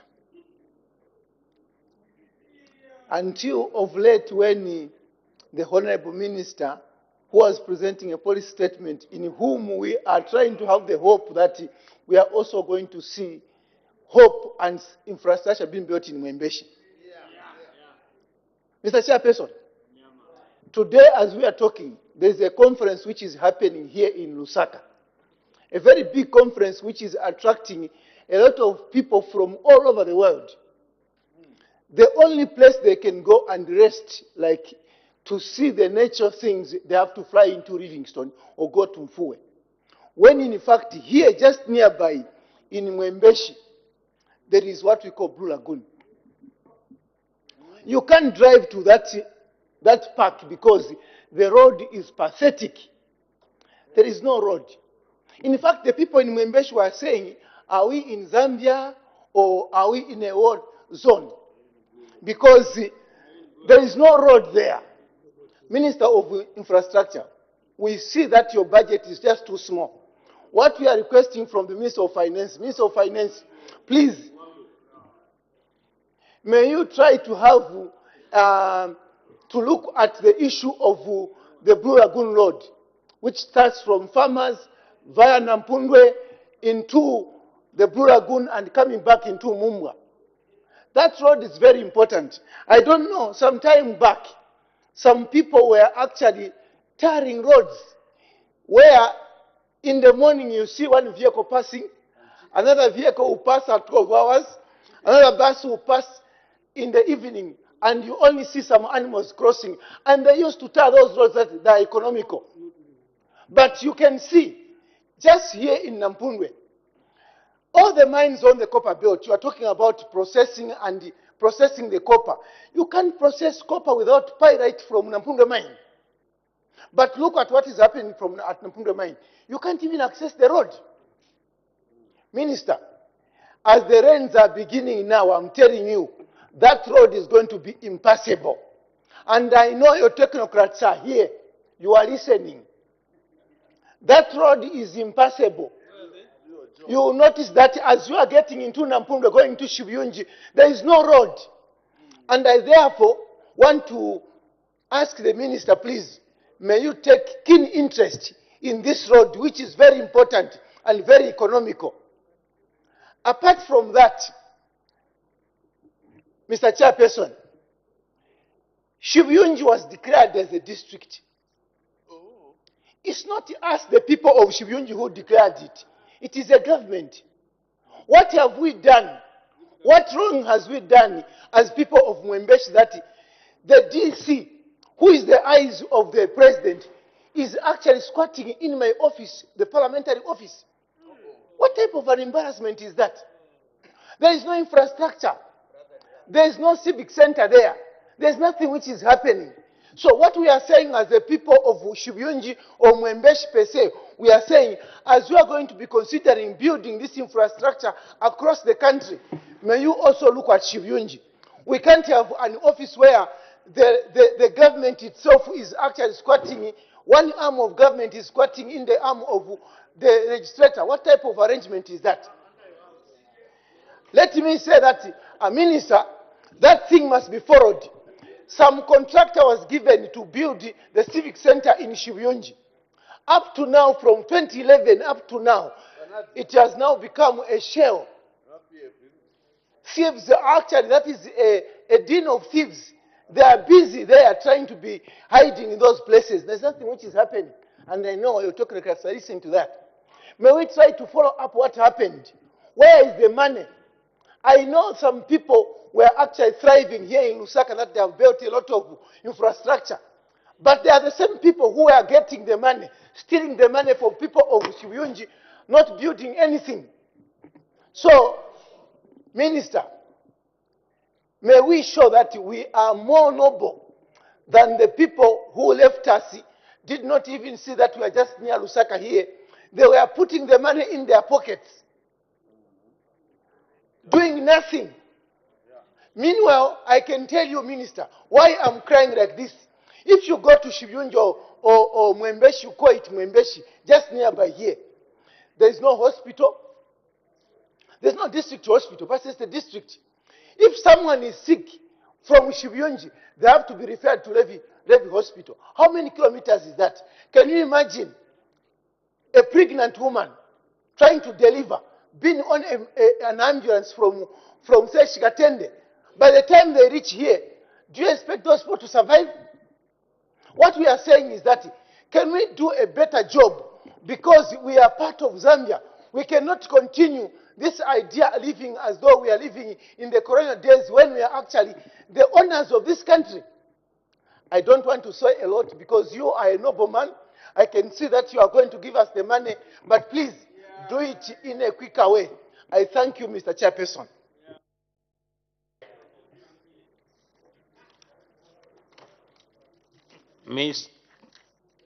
Mr. Sunday Chanda. Mr. Chairperson, I thank you for this opportunity to debate this very important head.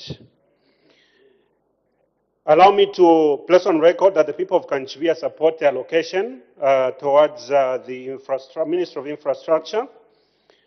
And let me start by commending the Honorable Minister for being a man of his word.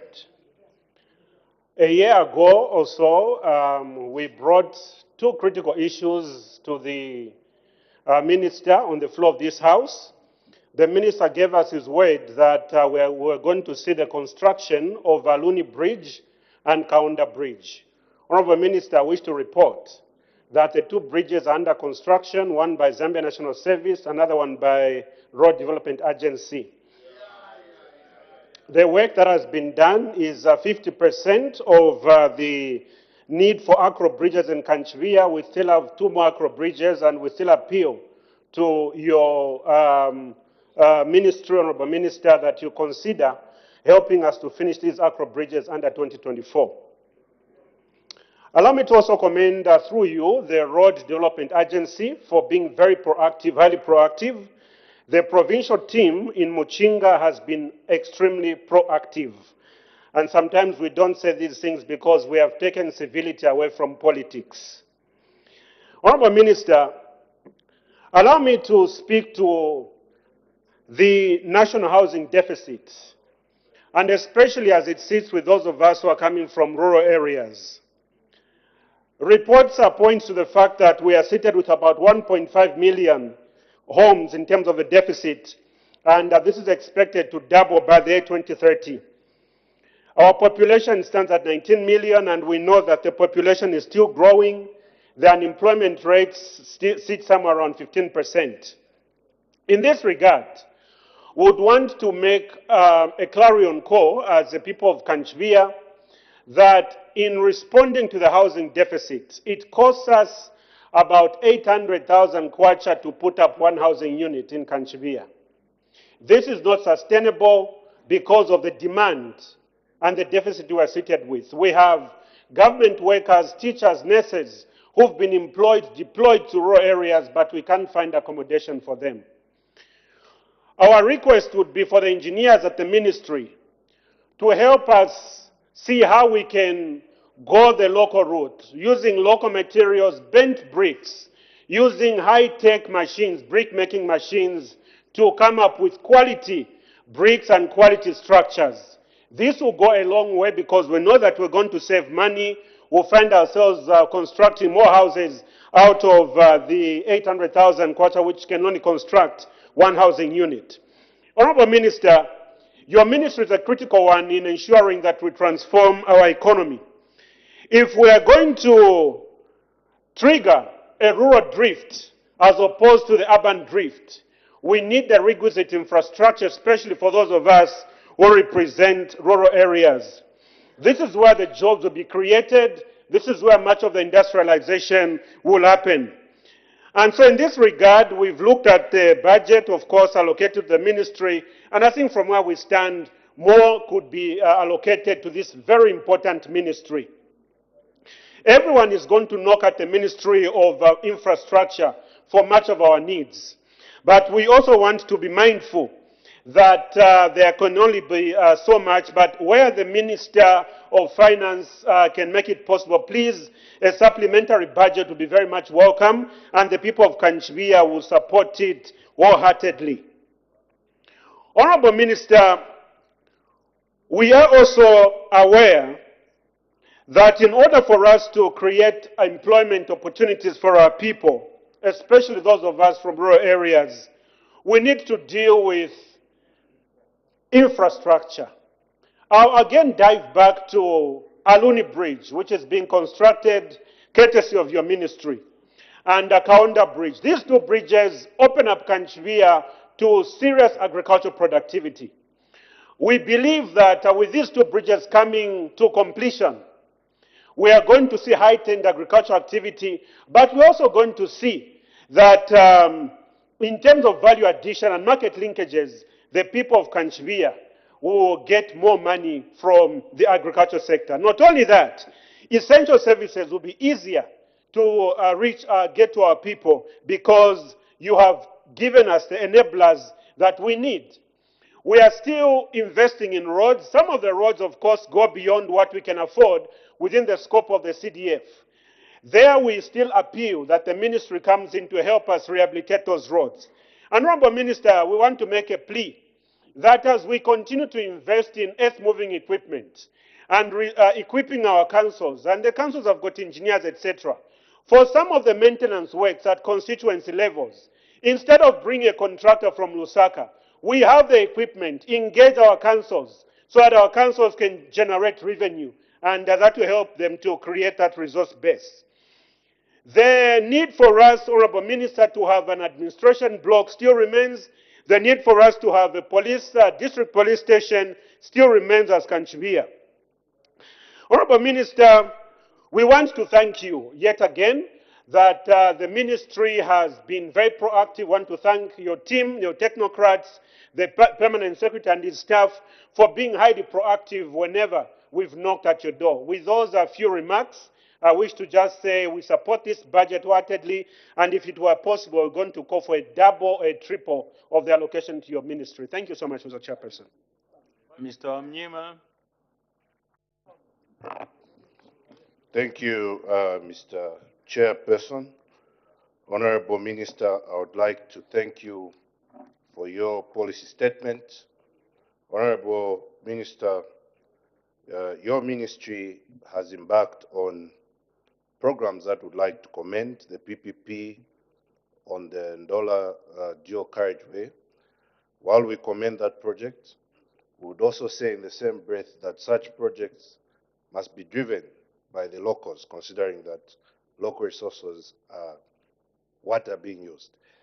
Mr. Chairperson, I would like to bring to the attention of the ministry that the people of Nalolo constituency also, since time immemorial, have wondered whether this ministry exists. There are over 40,000 people who are cut off from the main road. And this is the Kalabo-Kalongola road, which passes through Kalabo and which connects Nalolo West to Nalolo East. Honorable Minister, this road was last done by the Parish Evangelical Missionary Society, PEMS, in 1883, which came with Francis Coilat. That's the first and last time this road was done. Now you can imagine how the people of Nalolo feel to be cut off. And this is where the majority of the people are. To get to where the district hospital is, Honorable Minister, that beautiful district hospital, which is, by the way, incomplete, you have to drive in the bush. For me to leave Nalolo East to go to Nalolo West, I take over 6 hours. It's like I'm coming back to Lusaka. And I have to go through Sioma, Skongo, Shangombo. Partly we have wards that border with Congo and Angola, Shekela ward. There is no proper access. Therefore, Honorable Minister, through the chairperson, as I support your budget, I reluctantly do so because I cannot see the most important roads that should be done, even just as a gravel, because we have people farming in Nalolo West just for consumption because they cannot bring their produce to the market. Therefore, it is a correct position that the people of Nalolo, particularly Nalolo West, feel neglected by governments since independence, because there is no government after independence that has done this road. But I believe that, Honorable Minister, you are equal to the task. Since you've been there, we've been there together to see how this road is very, very, very important. Honorable Minister, as you may know, districts from the year 2010 to 2020, districts were being declared to the speed of lightning.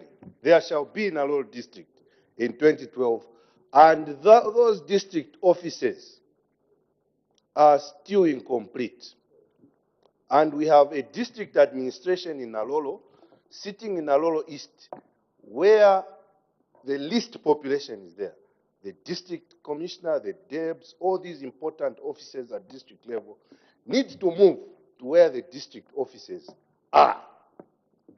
And they cannot move unless the road that connects Senanga, Nalolo, Kalabo is done.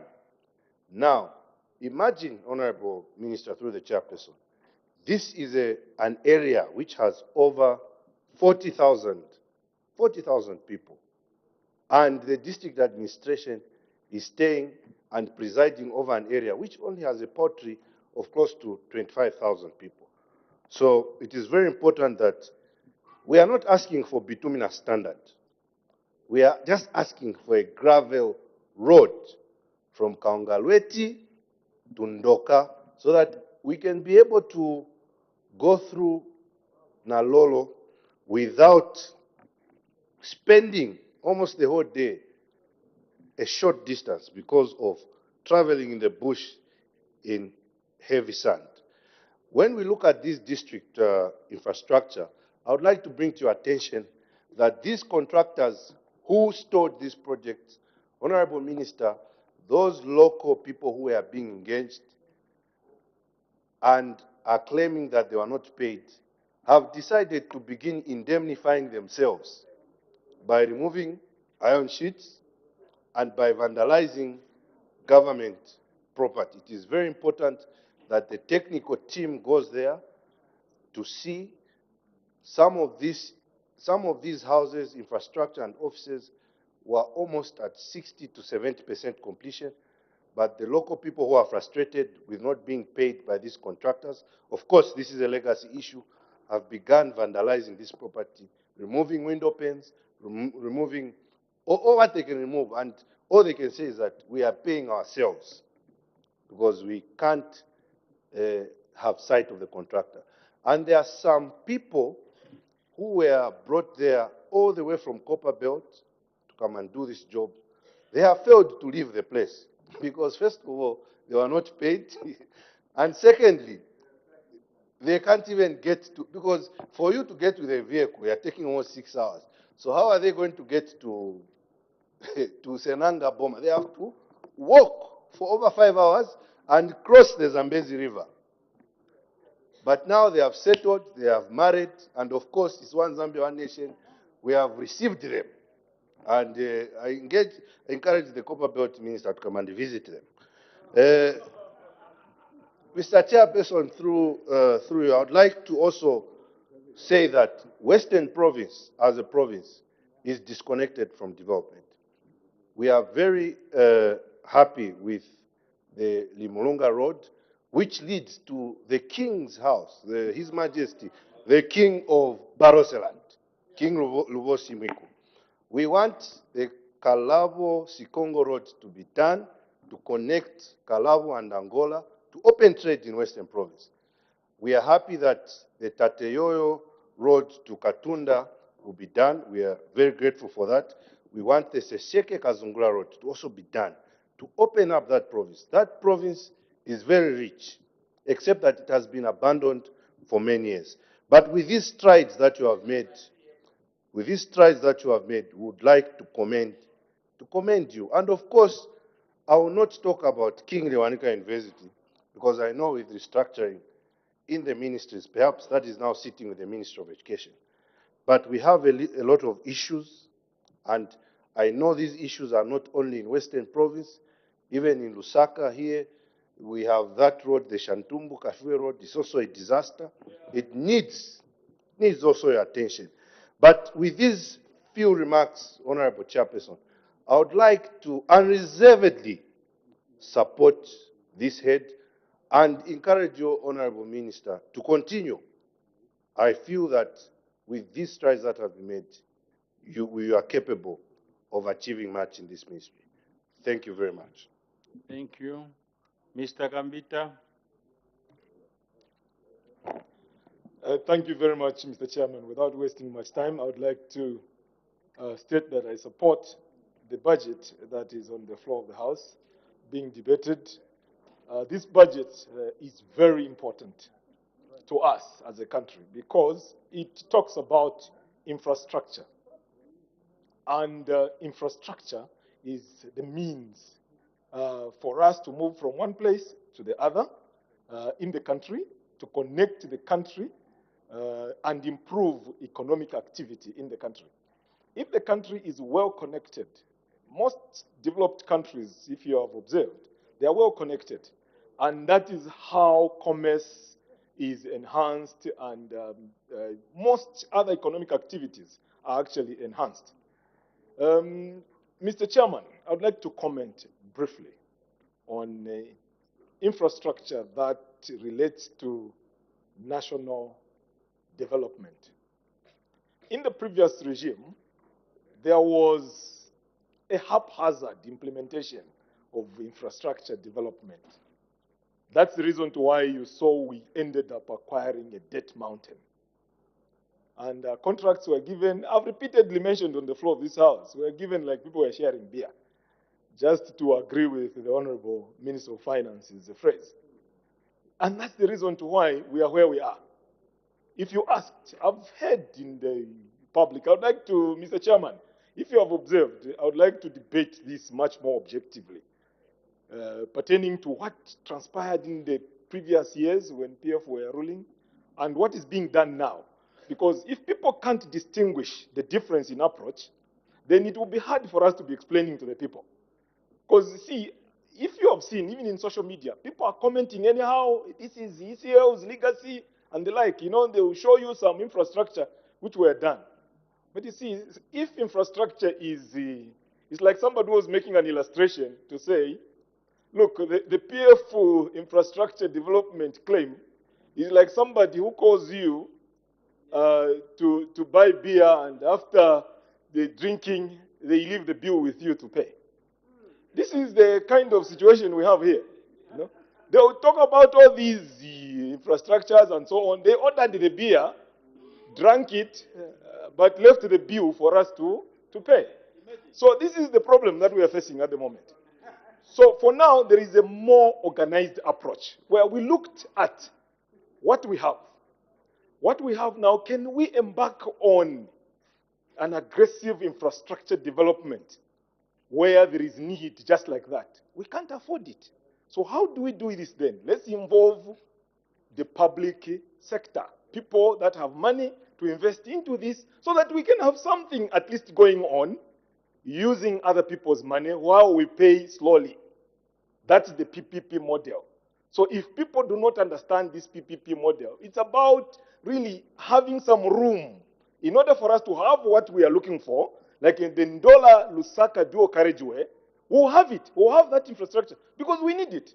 But can we finance it using our own budget?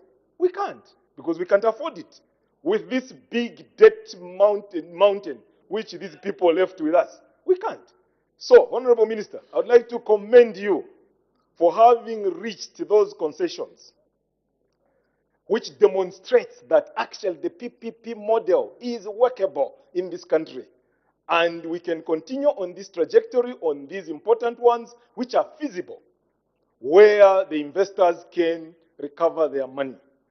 While else we do the maintenance, look at the approach here.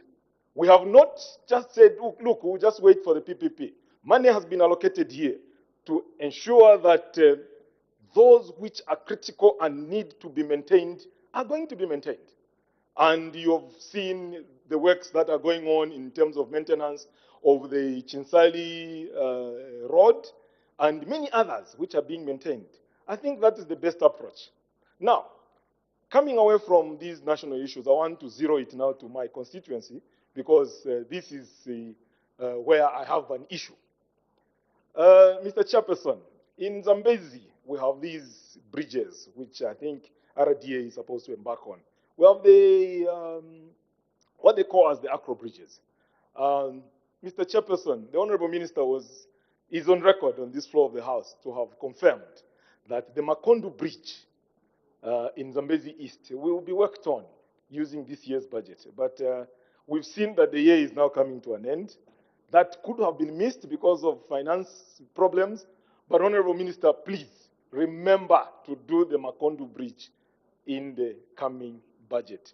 Remember to do that bridge. It's so important. Children are risking to be caught by crocodiles.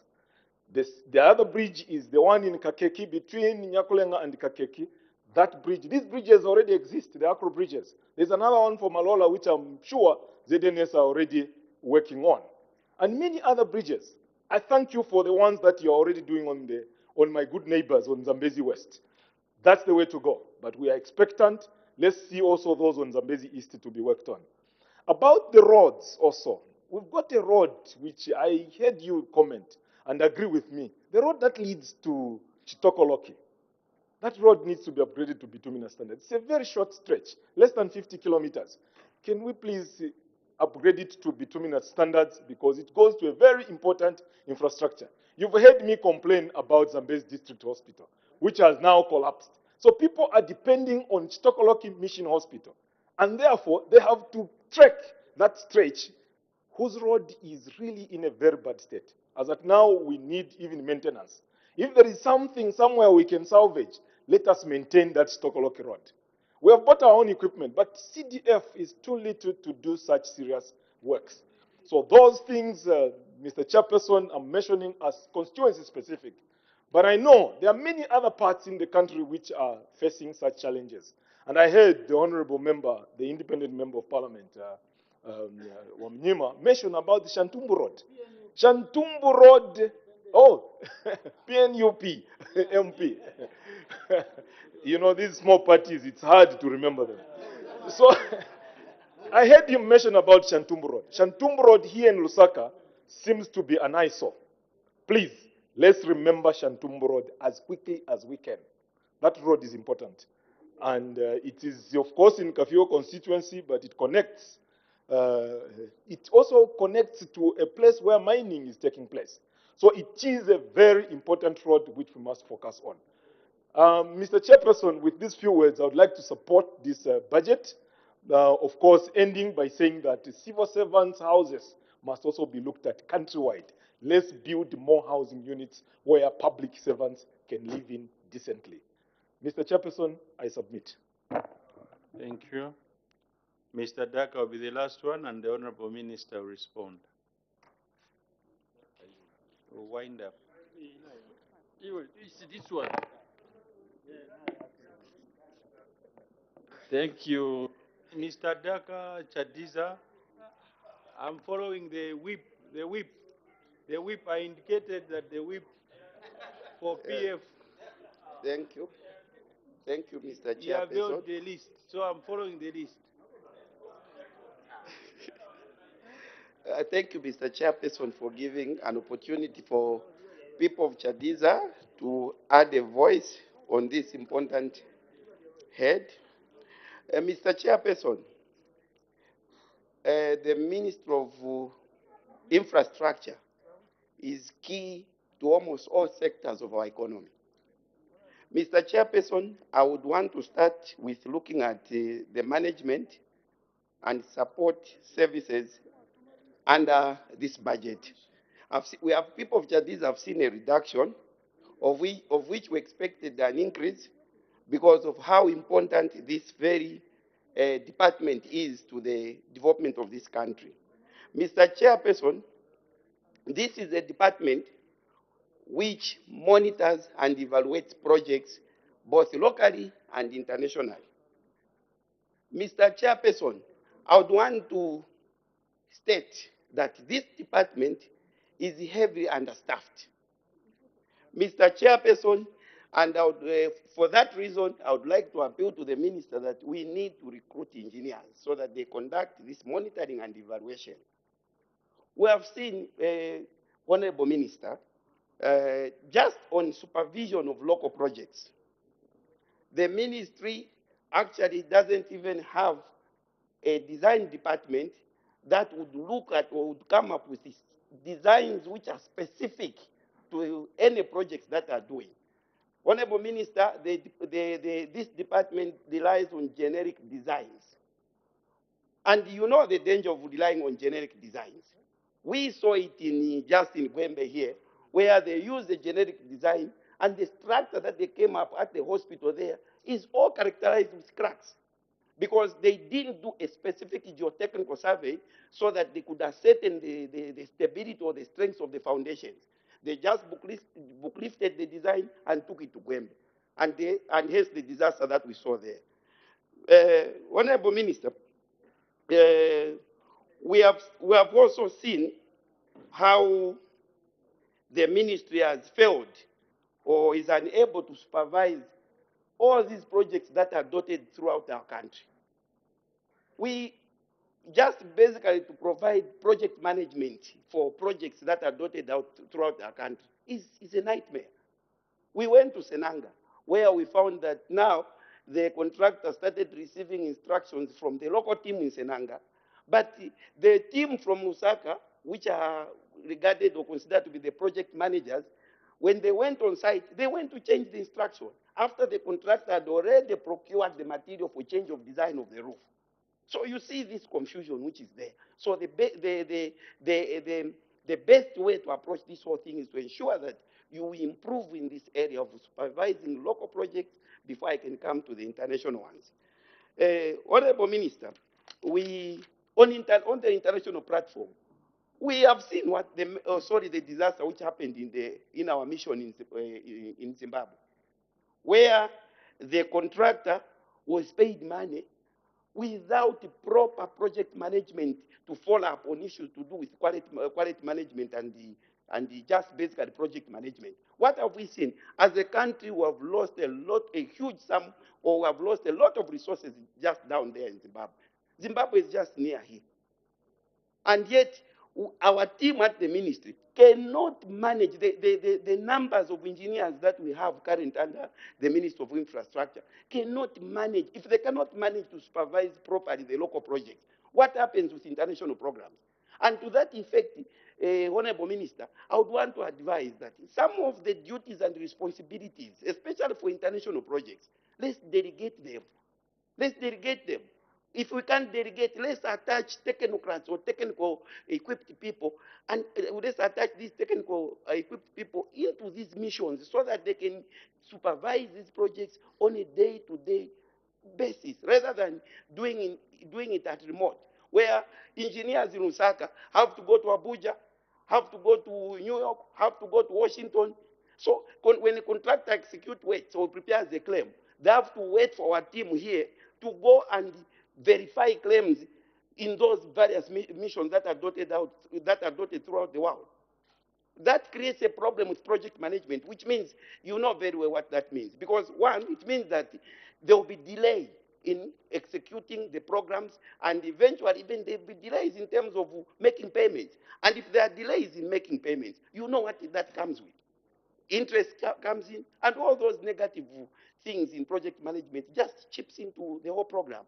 And as such, I wouldn't want, as a member of parliament for Chadiza, to see our country lose resources in areas where we can easily avoid. So, Minister, please take it serious. Let's attach technocrats. Wherever we have projects, let's just attach someone to sit in that mission to ensure that they provide quality supervision and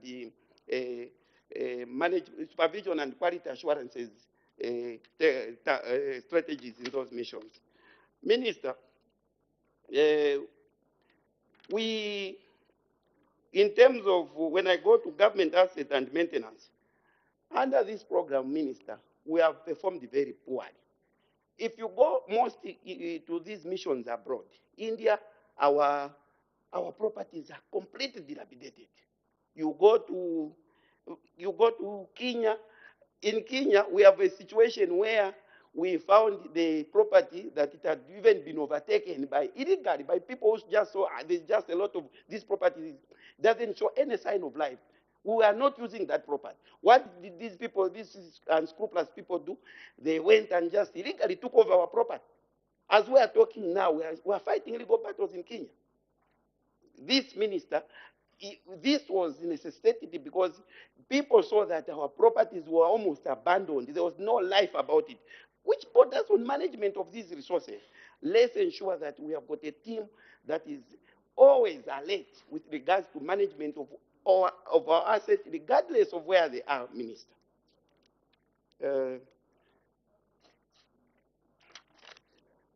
Minister, I would be failing in my duties if I cannot talk about what is affecting us as people of Jadiza at constituency level. With this budget that we support, we expect your team at the ministry to ensure that the stored works on the Chipata Jadiza Road, we remobilize back the contractor so that the people of Jadiza also can be happy. And at province level, Honorable Minister, we have got very crucial roads as well, like the road from Chipata to Undazi to Chama and Matumbo. It's very key. Honorable Minister, let's ensure that the resources that have been given would enable our ministry or our team at the ministry to ensure that the roadworks on this road that I've just mentioned are also done. Honorable Minister, I've got the Chipata Vubi Road, which is also in need, and several others in the province. Honorable Minister, we have got even, again, at the national level, we have to talk about the issue to do with the Lusaka-Luanga Bridge. I know you are doing some works there. Order, Honorable. With that, Honorable Minister, I would want to say that we support the head. Thank you.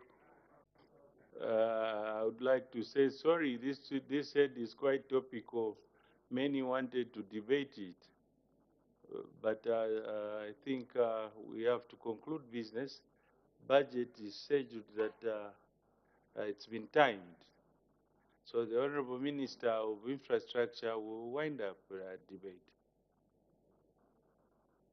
Mr. Chairman, I thank you and I thank all the honorable members who have contributed to this debate. I think there is an overriding theme in everybody that has debated, that is bemoaning the amounts that have been allocated to the ministry. Because there is need for infrastructure development right across our country. Nobody would be happier than me if we had a lot more money to do many of the things that we need to do. In order to bring in accelerated development that we need in this country, infrastructure is key. So, if we don't have the resources, then we cannot have that accelerated development. But we must consider these issues within the context of the resource envelope that we have as a country. The ideal situation is to do our roads up, our railway lines up, our airports up, so that we can begin now to trade and to grow our economies, so we can do a lot more with the revenues that would come from the growing economy. But under the circumstances under which we assumed office, there is need for this government to deal with the issues that they found. It's not a political statement, it's a statement of fact. An economy that was in reverse. In fact, it was in recession, minus 2.8% when we took office. A heavy debt burden. These matters have to be corrected first. And when they are corrected, we will get the resources that are needed, not just for infrastructure, but for other sectors of the economy. And that is why we need the support of all the citizens in the matters that we are undertaking as a government to place this economy on a footing of growth, on the trajectory of growth. So we have to do with the little that we have. So the members that have contributed, Mr. Omnyima, first of all, to correct my brother, Mr. Kambita, is not a small party. I believe Mr. Omnyima represents the second biggest opposition party in parliament. So I understand what you are saying on the Kalabo-Kalongora road. I have been on that road several times, all the way from Sinanga, crossing Kalongora and going all the way to Kalabo. Actually, by maternal side, my mother comes from that area. Lukona is where her mother came from. So it affects me as well. I've always said that in that region, all the areas west of the Zambezi River, right from Chavuma West, Zambezi West, Lukulu West, which is Mitete, Kalabo, the whole of Kalabo district, Congo, Nalolo West, I think they have been left out by the development, right from the colonial masters to all the governments of an independent Zambia. And for his area, the Kalabo Kalongola is essential. It is on our plans, but like all the plans are waiting allocation of resources. We understand about the vandalism, and I've got my officers here who are taking note. Mr. Gambita, yes, he supports this, and he has mentioned some bridges. We have taken note of those bridges, and I agree with him. Chitokoloki mission. I think these are some of the missions that should have got the status of a heritage site. Those who have been somewhere near there, they know how important that is. Engineer Daka, he has brought out some technical issues, monitoring and evaluation, supervision of local projects, and so on. Yes, we agree with you. With respect to Eastern Province, I can tell you, because I'm one of those people who traverse the length and breadth of this country. So for every area, for every province, for every district, I can tell you what is needed. Whether it is Wapula, we talk about Chiengi, whether it is Chiluvi, Chava Road, all these things are known to us. We are constrained by the resources. But I can assure him that in terms of the Chipata Rundazi Road, that is uppermost in our minds.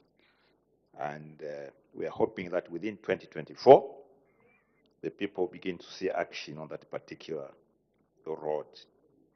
Supervision of local projects, yes, we hear that. And in terms of our properties in our missions, yes, the maintenance, they come under this particular Honorable ministry. Minister, we didn't hear you comment on Chipata Chadiza.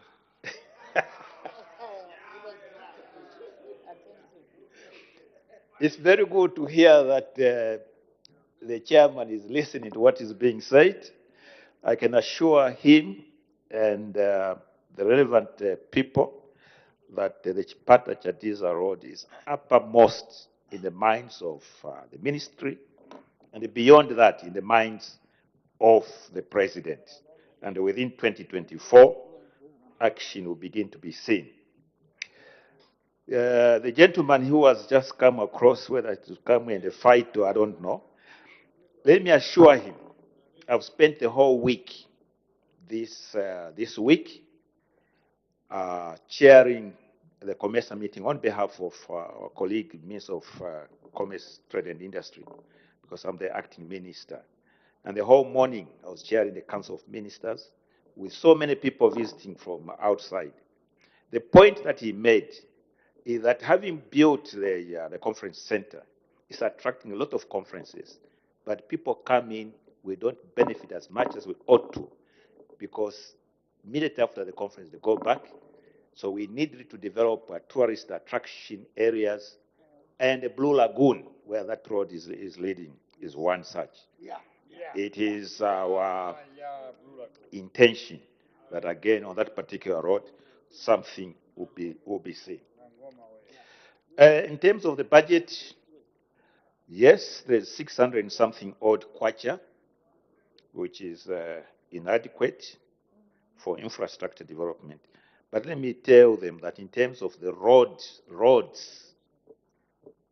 this is not the road budget resides under the Minister of Finance. And so it's not part of that, that which we are debating right now.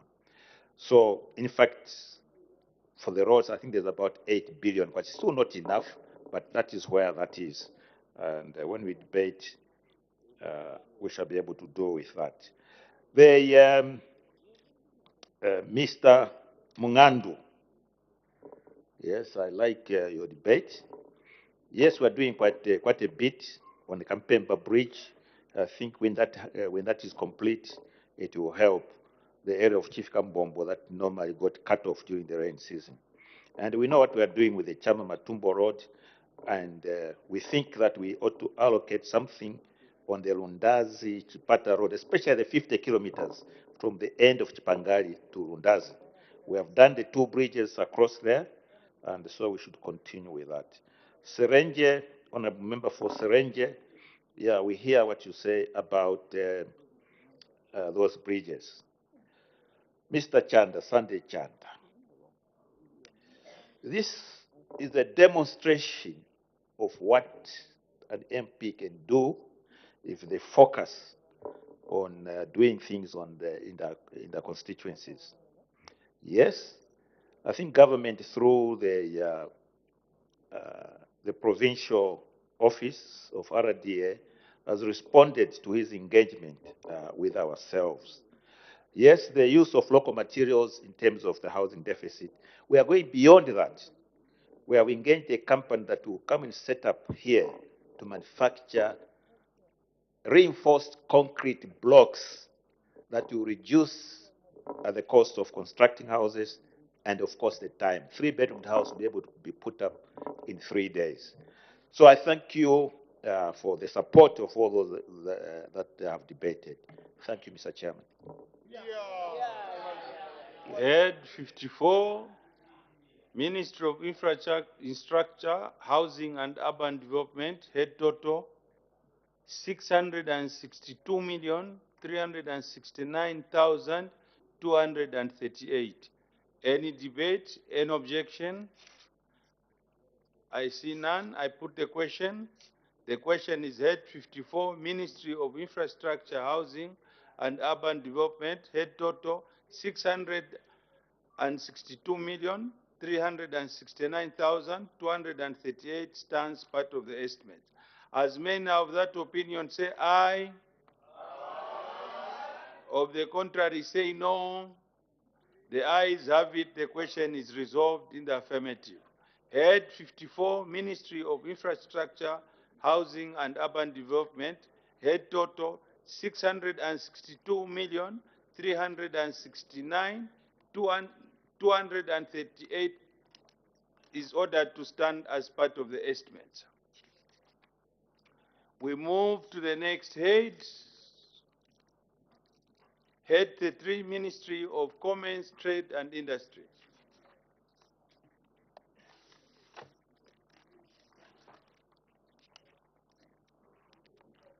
Head 33, Ministry of Commerce, Trade and Industry, General Policy Debate. The Honorable Minister of Commerce, Trade and Industry, Policy Statement. The Acting Minister. Thank you, Mr. Chairman. I stand back again on the floor of the House as Acting Minister of Commerce, Trade and Industry. Chairperson, I'm grateful for according me the opportunity to present the Ministerial Policy Statement on the estimates of revenue and expenditure for Head 33, Minister of Commerce, Trade and Industry. First and foremost, I would like to thank His Excellency the President of the Republic of Zambia, Mr. Hakainde Hichilema, for the well-articulated opening address made to this august House on 8 September 2023. The speech inspired all Zambians and indeed gave us a very progressive policy direction. Chairperson, I also wish to thank and commend the Minister of Finance and National Planning, Honorable Dr. Stumbeko Musokotwane, MP, for a well-articulated national budget address delivered under the theme Unlocking Economic Potential. I must indicate that the theme of the budget resonates well with my ministry's mandate of developing the economy through industrialization and trade promotion. Chairperson, during the year 2023, the ministry was allocated a total budget of 591.2 million kwacha, as compared to an allocation of 500.9 million kwacha in 2022. From the total approved head budget, The ministry has been funded 293.5 million kwacha, representing a 49.6% as at 31st October 2023. Of the released funds, 288.7 million kwacha is expected has been spent, representing 98.4% absorption of funds. It is our expectations that the remaining balance of the funds will be disbursed before the end of the year. In this regard, allow me to again thank the able Minister of Finance and National Planning for the timely disbursement of the funds, which has assisted the Ministry to effectively implement its program. Chairperson, I will now provide a summary of performance for the Ministry's programs during the period under review. Competition and consumer welfare. During the period under review, my ministry achieved its targets in assessing the mergers and acquisitions and secured over $250 million in investments and maintained over 3,000 jobs. The ministry also resolved over 70% cases on restrictive business practices and abuse of dominance cases to safeguard the welfare of consumers and maintain fair competition in the business environment. Standardization and quality assurance. The ministry continues to develop voluntary and compulsory standards in order to strengthen compliance to international requirements and promote adaptation of international best practices in product and service quality and standardization. Industrial and enterprise development. Chairperson, during the period under review, the ministry continued to promote investment in value addition activities in order to spur industrial and enterprise development in the country. We continue to use the special economic zones model as one of the major vehicles to industrial and enterprise development. Special economic zones are increasingly becoming an important model of promoting investment. Order, Honorable Minister. As the time is 1840 hours, I interrupt the proceedings and committee work stands adjourned. The Committee of Supply will report progress and ask leave to sit again.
Madam Speaker, I have to report to the House that the Committee of Supply on the estimates of revenue and expenditure for the year 1st January 2024 to 31st December 2024 has considered head 14 and 54 and has made progress and asked leave to sit again. Day for resumption of committee work. Tomorrow, Madam Speaker. Committee work to resume tomorrow. The House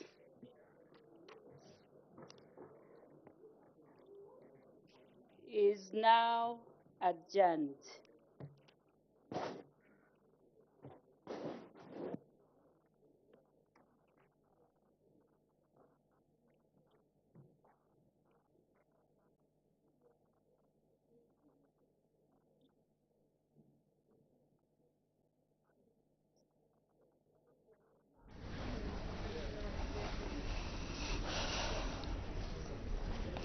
Good evening. Thank you so much for still being with us on Parliament Television. The House has just adjourned until tomorrow at 09 hours. We go straight to business that has been considered on the floor of the House from the time it resumed at 14:30 hours. the House did consider one question for oral answer under Standing Order 74. This question came from Lufu Member of Parliament, Mr. Wesley Kolala, and he directed his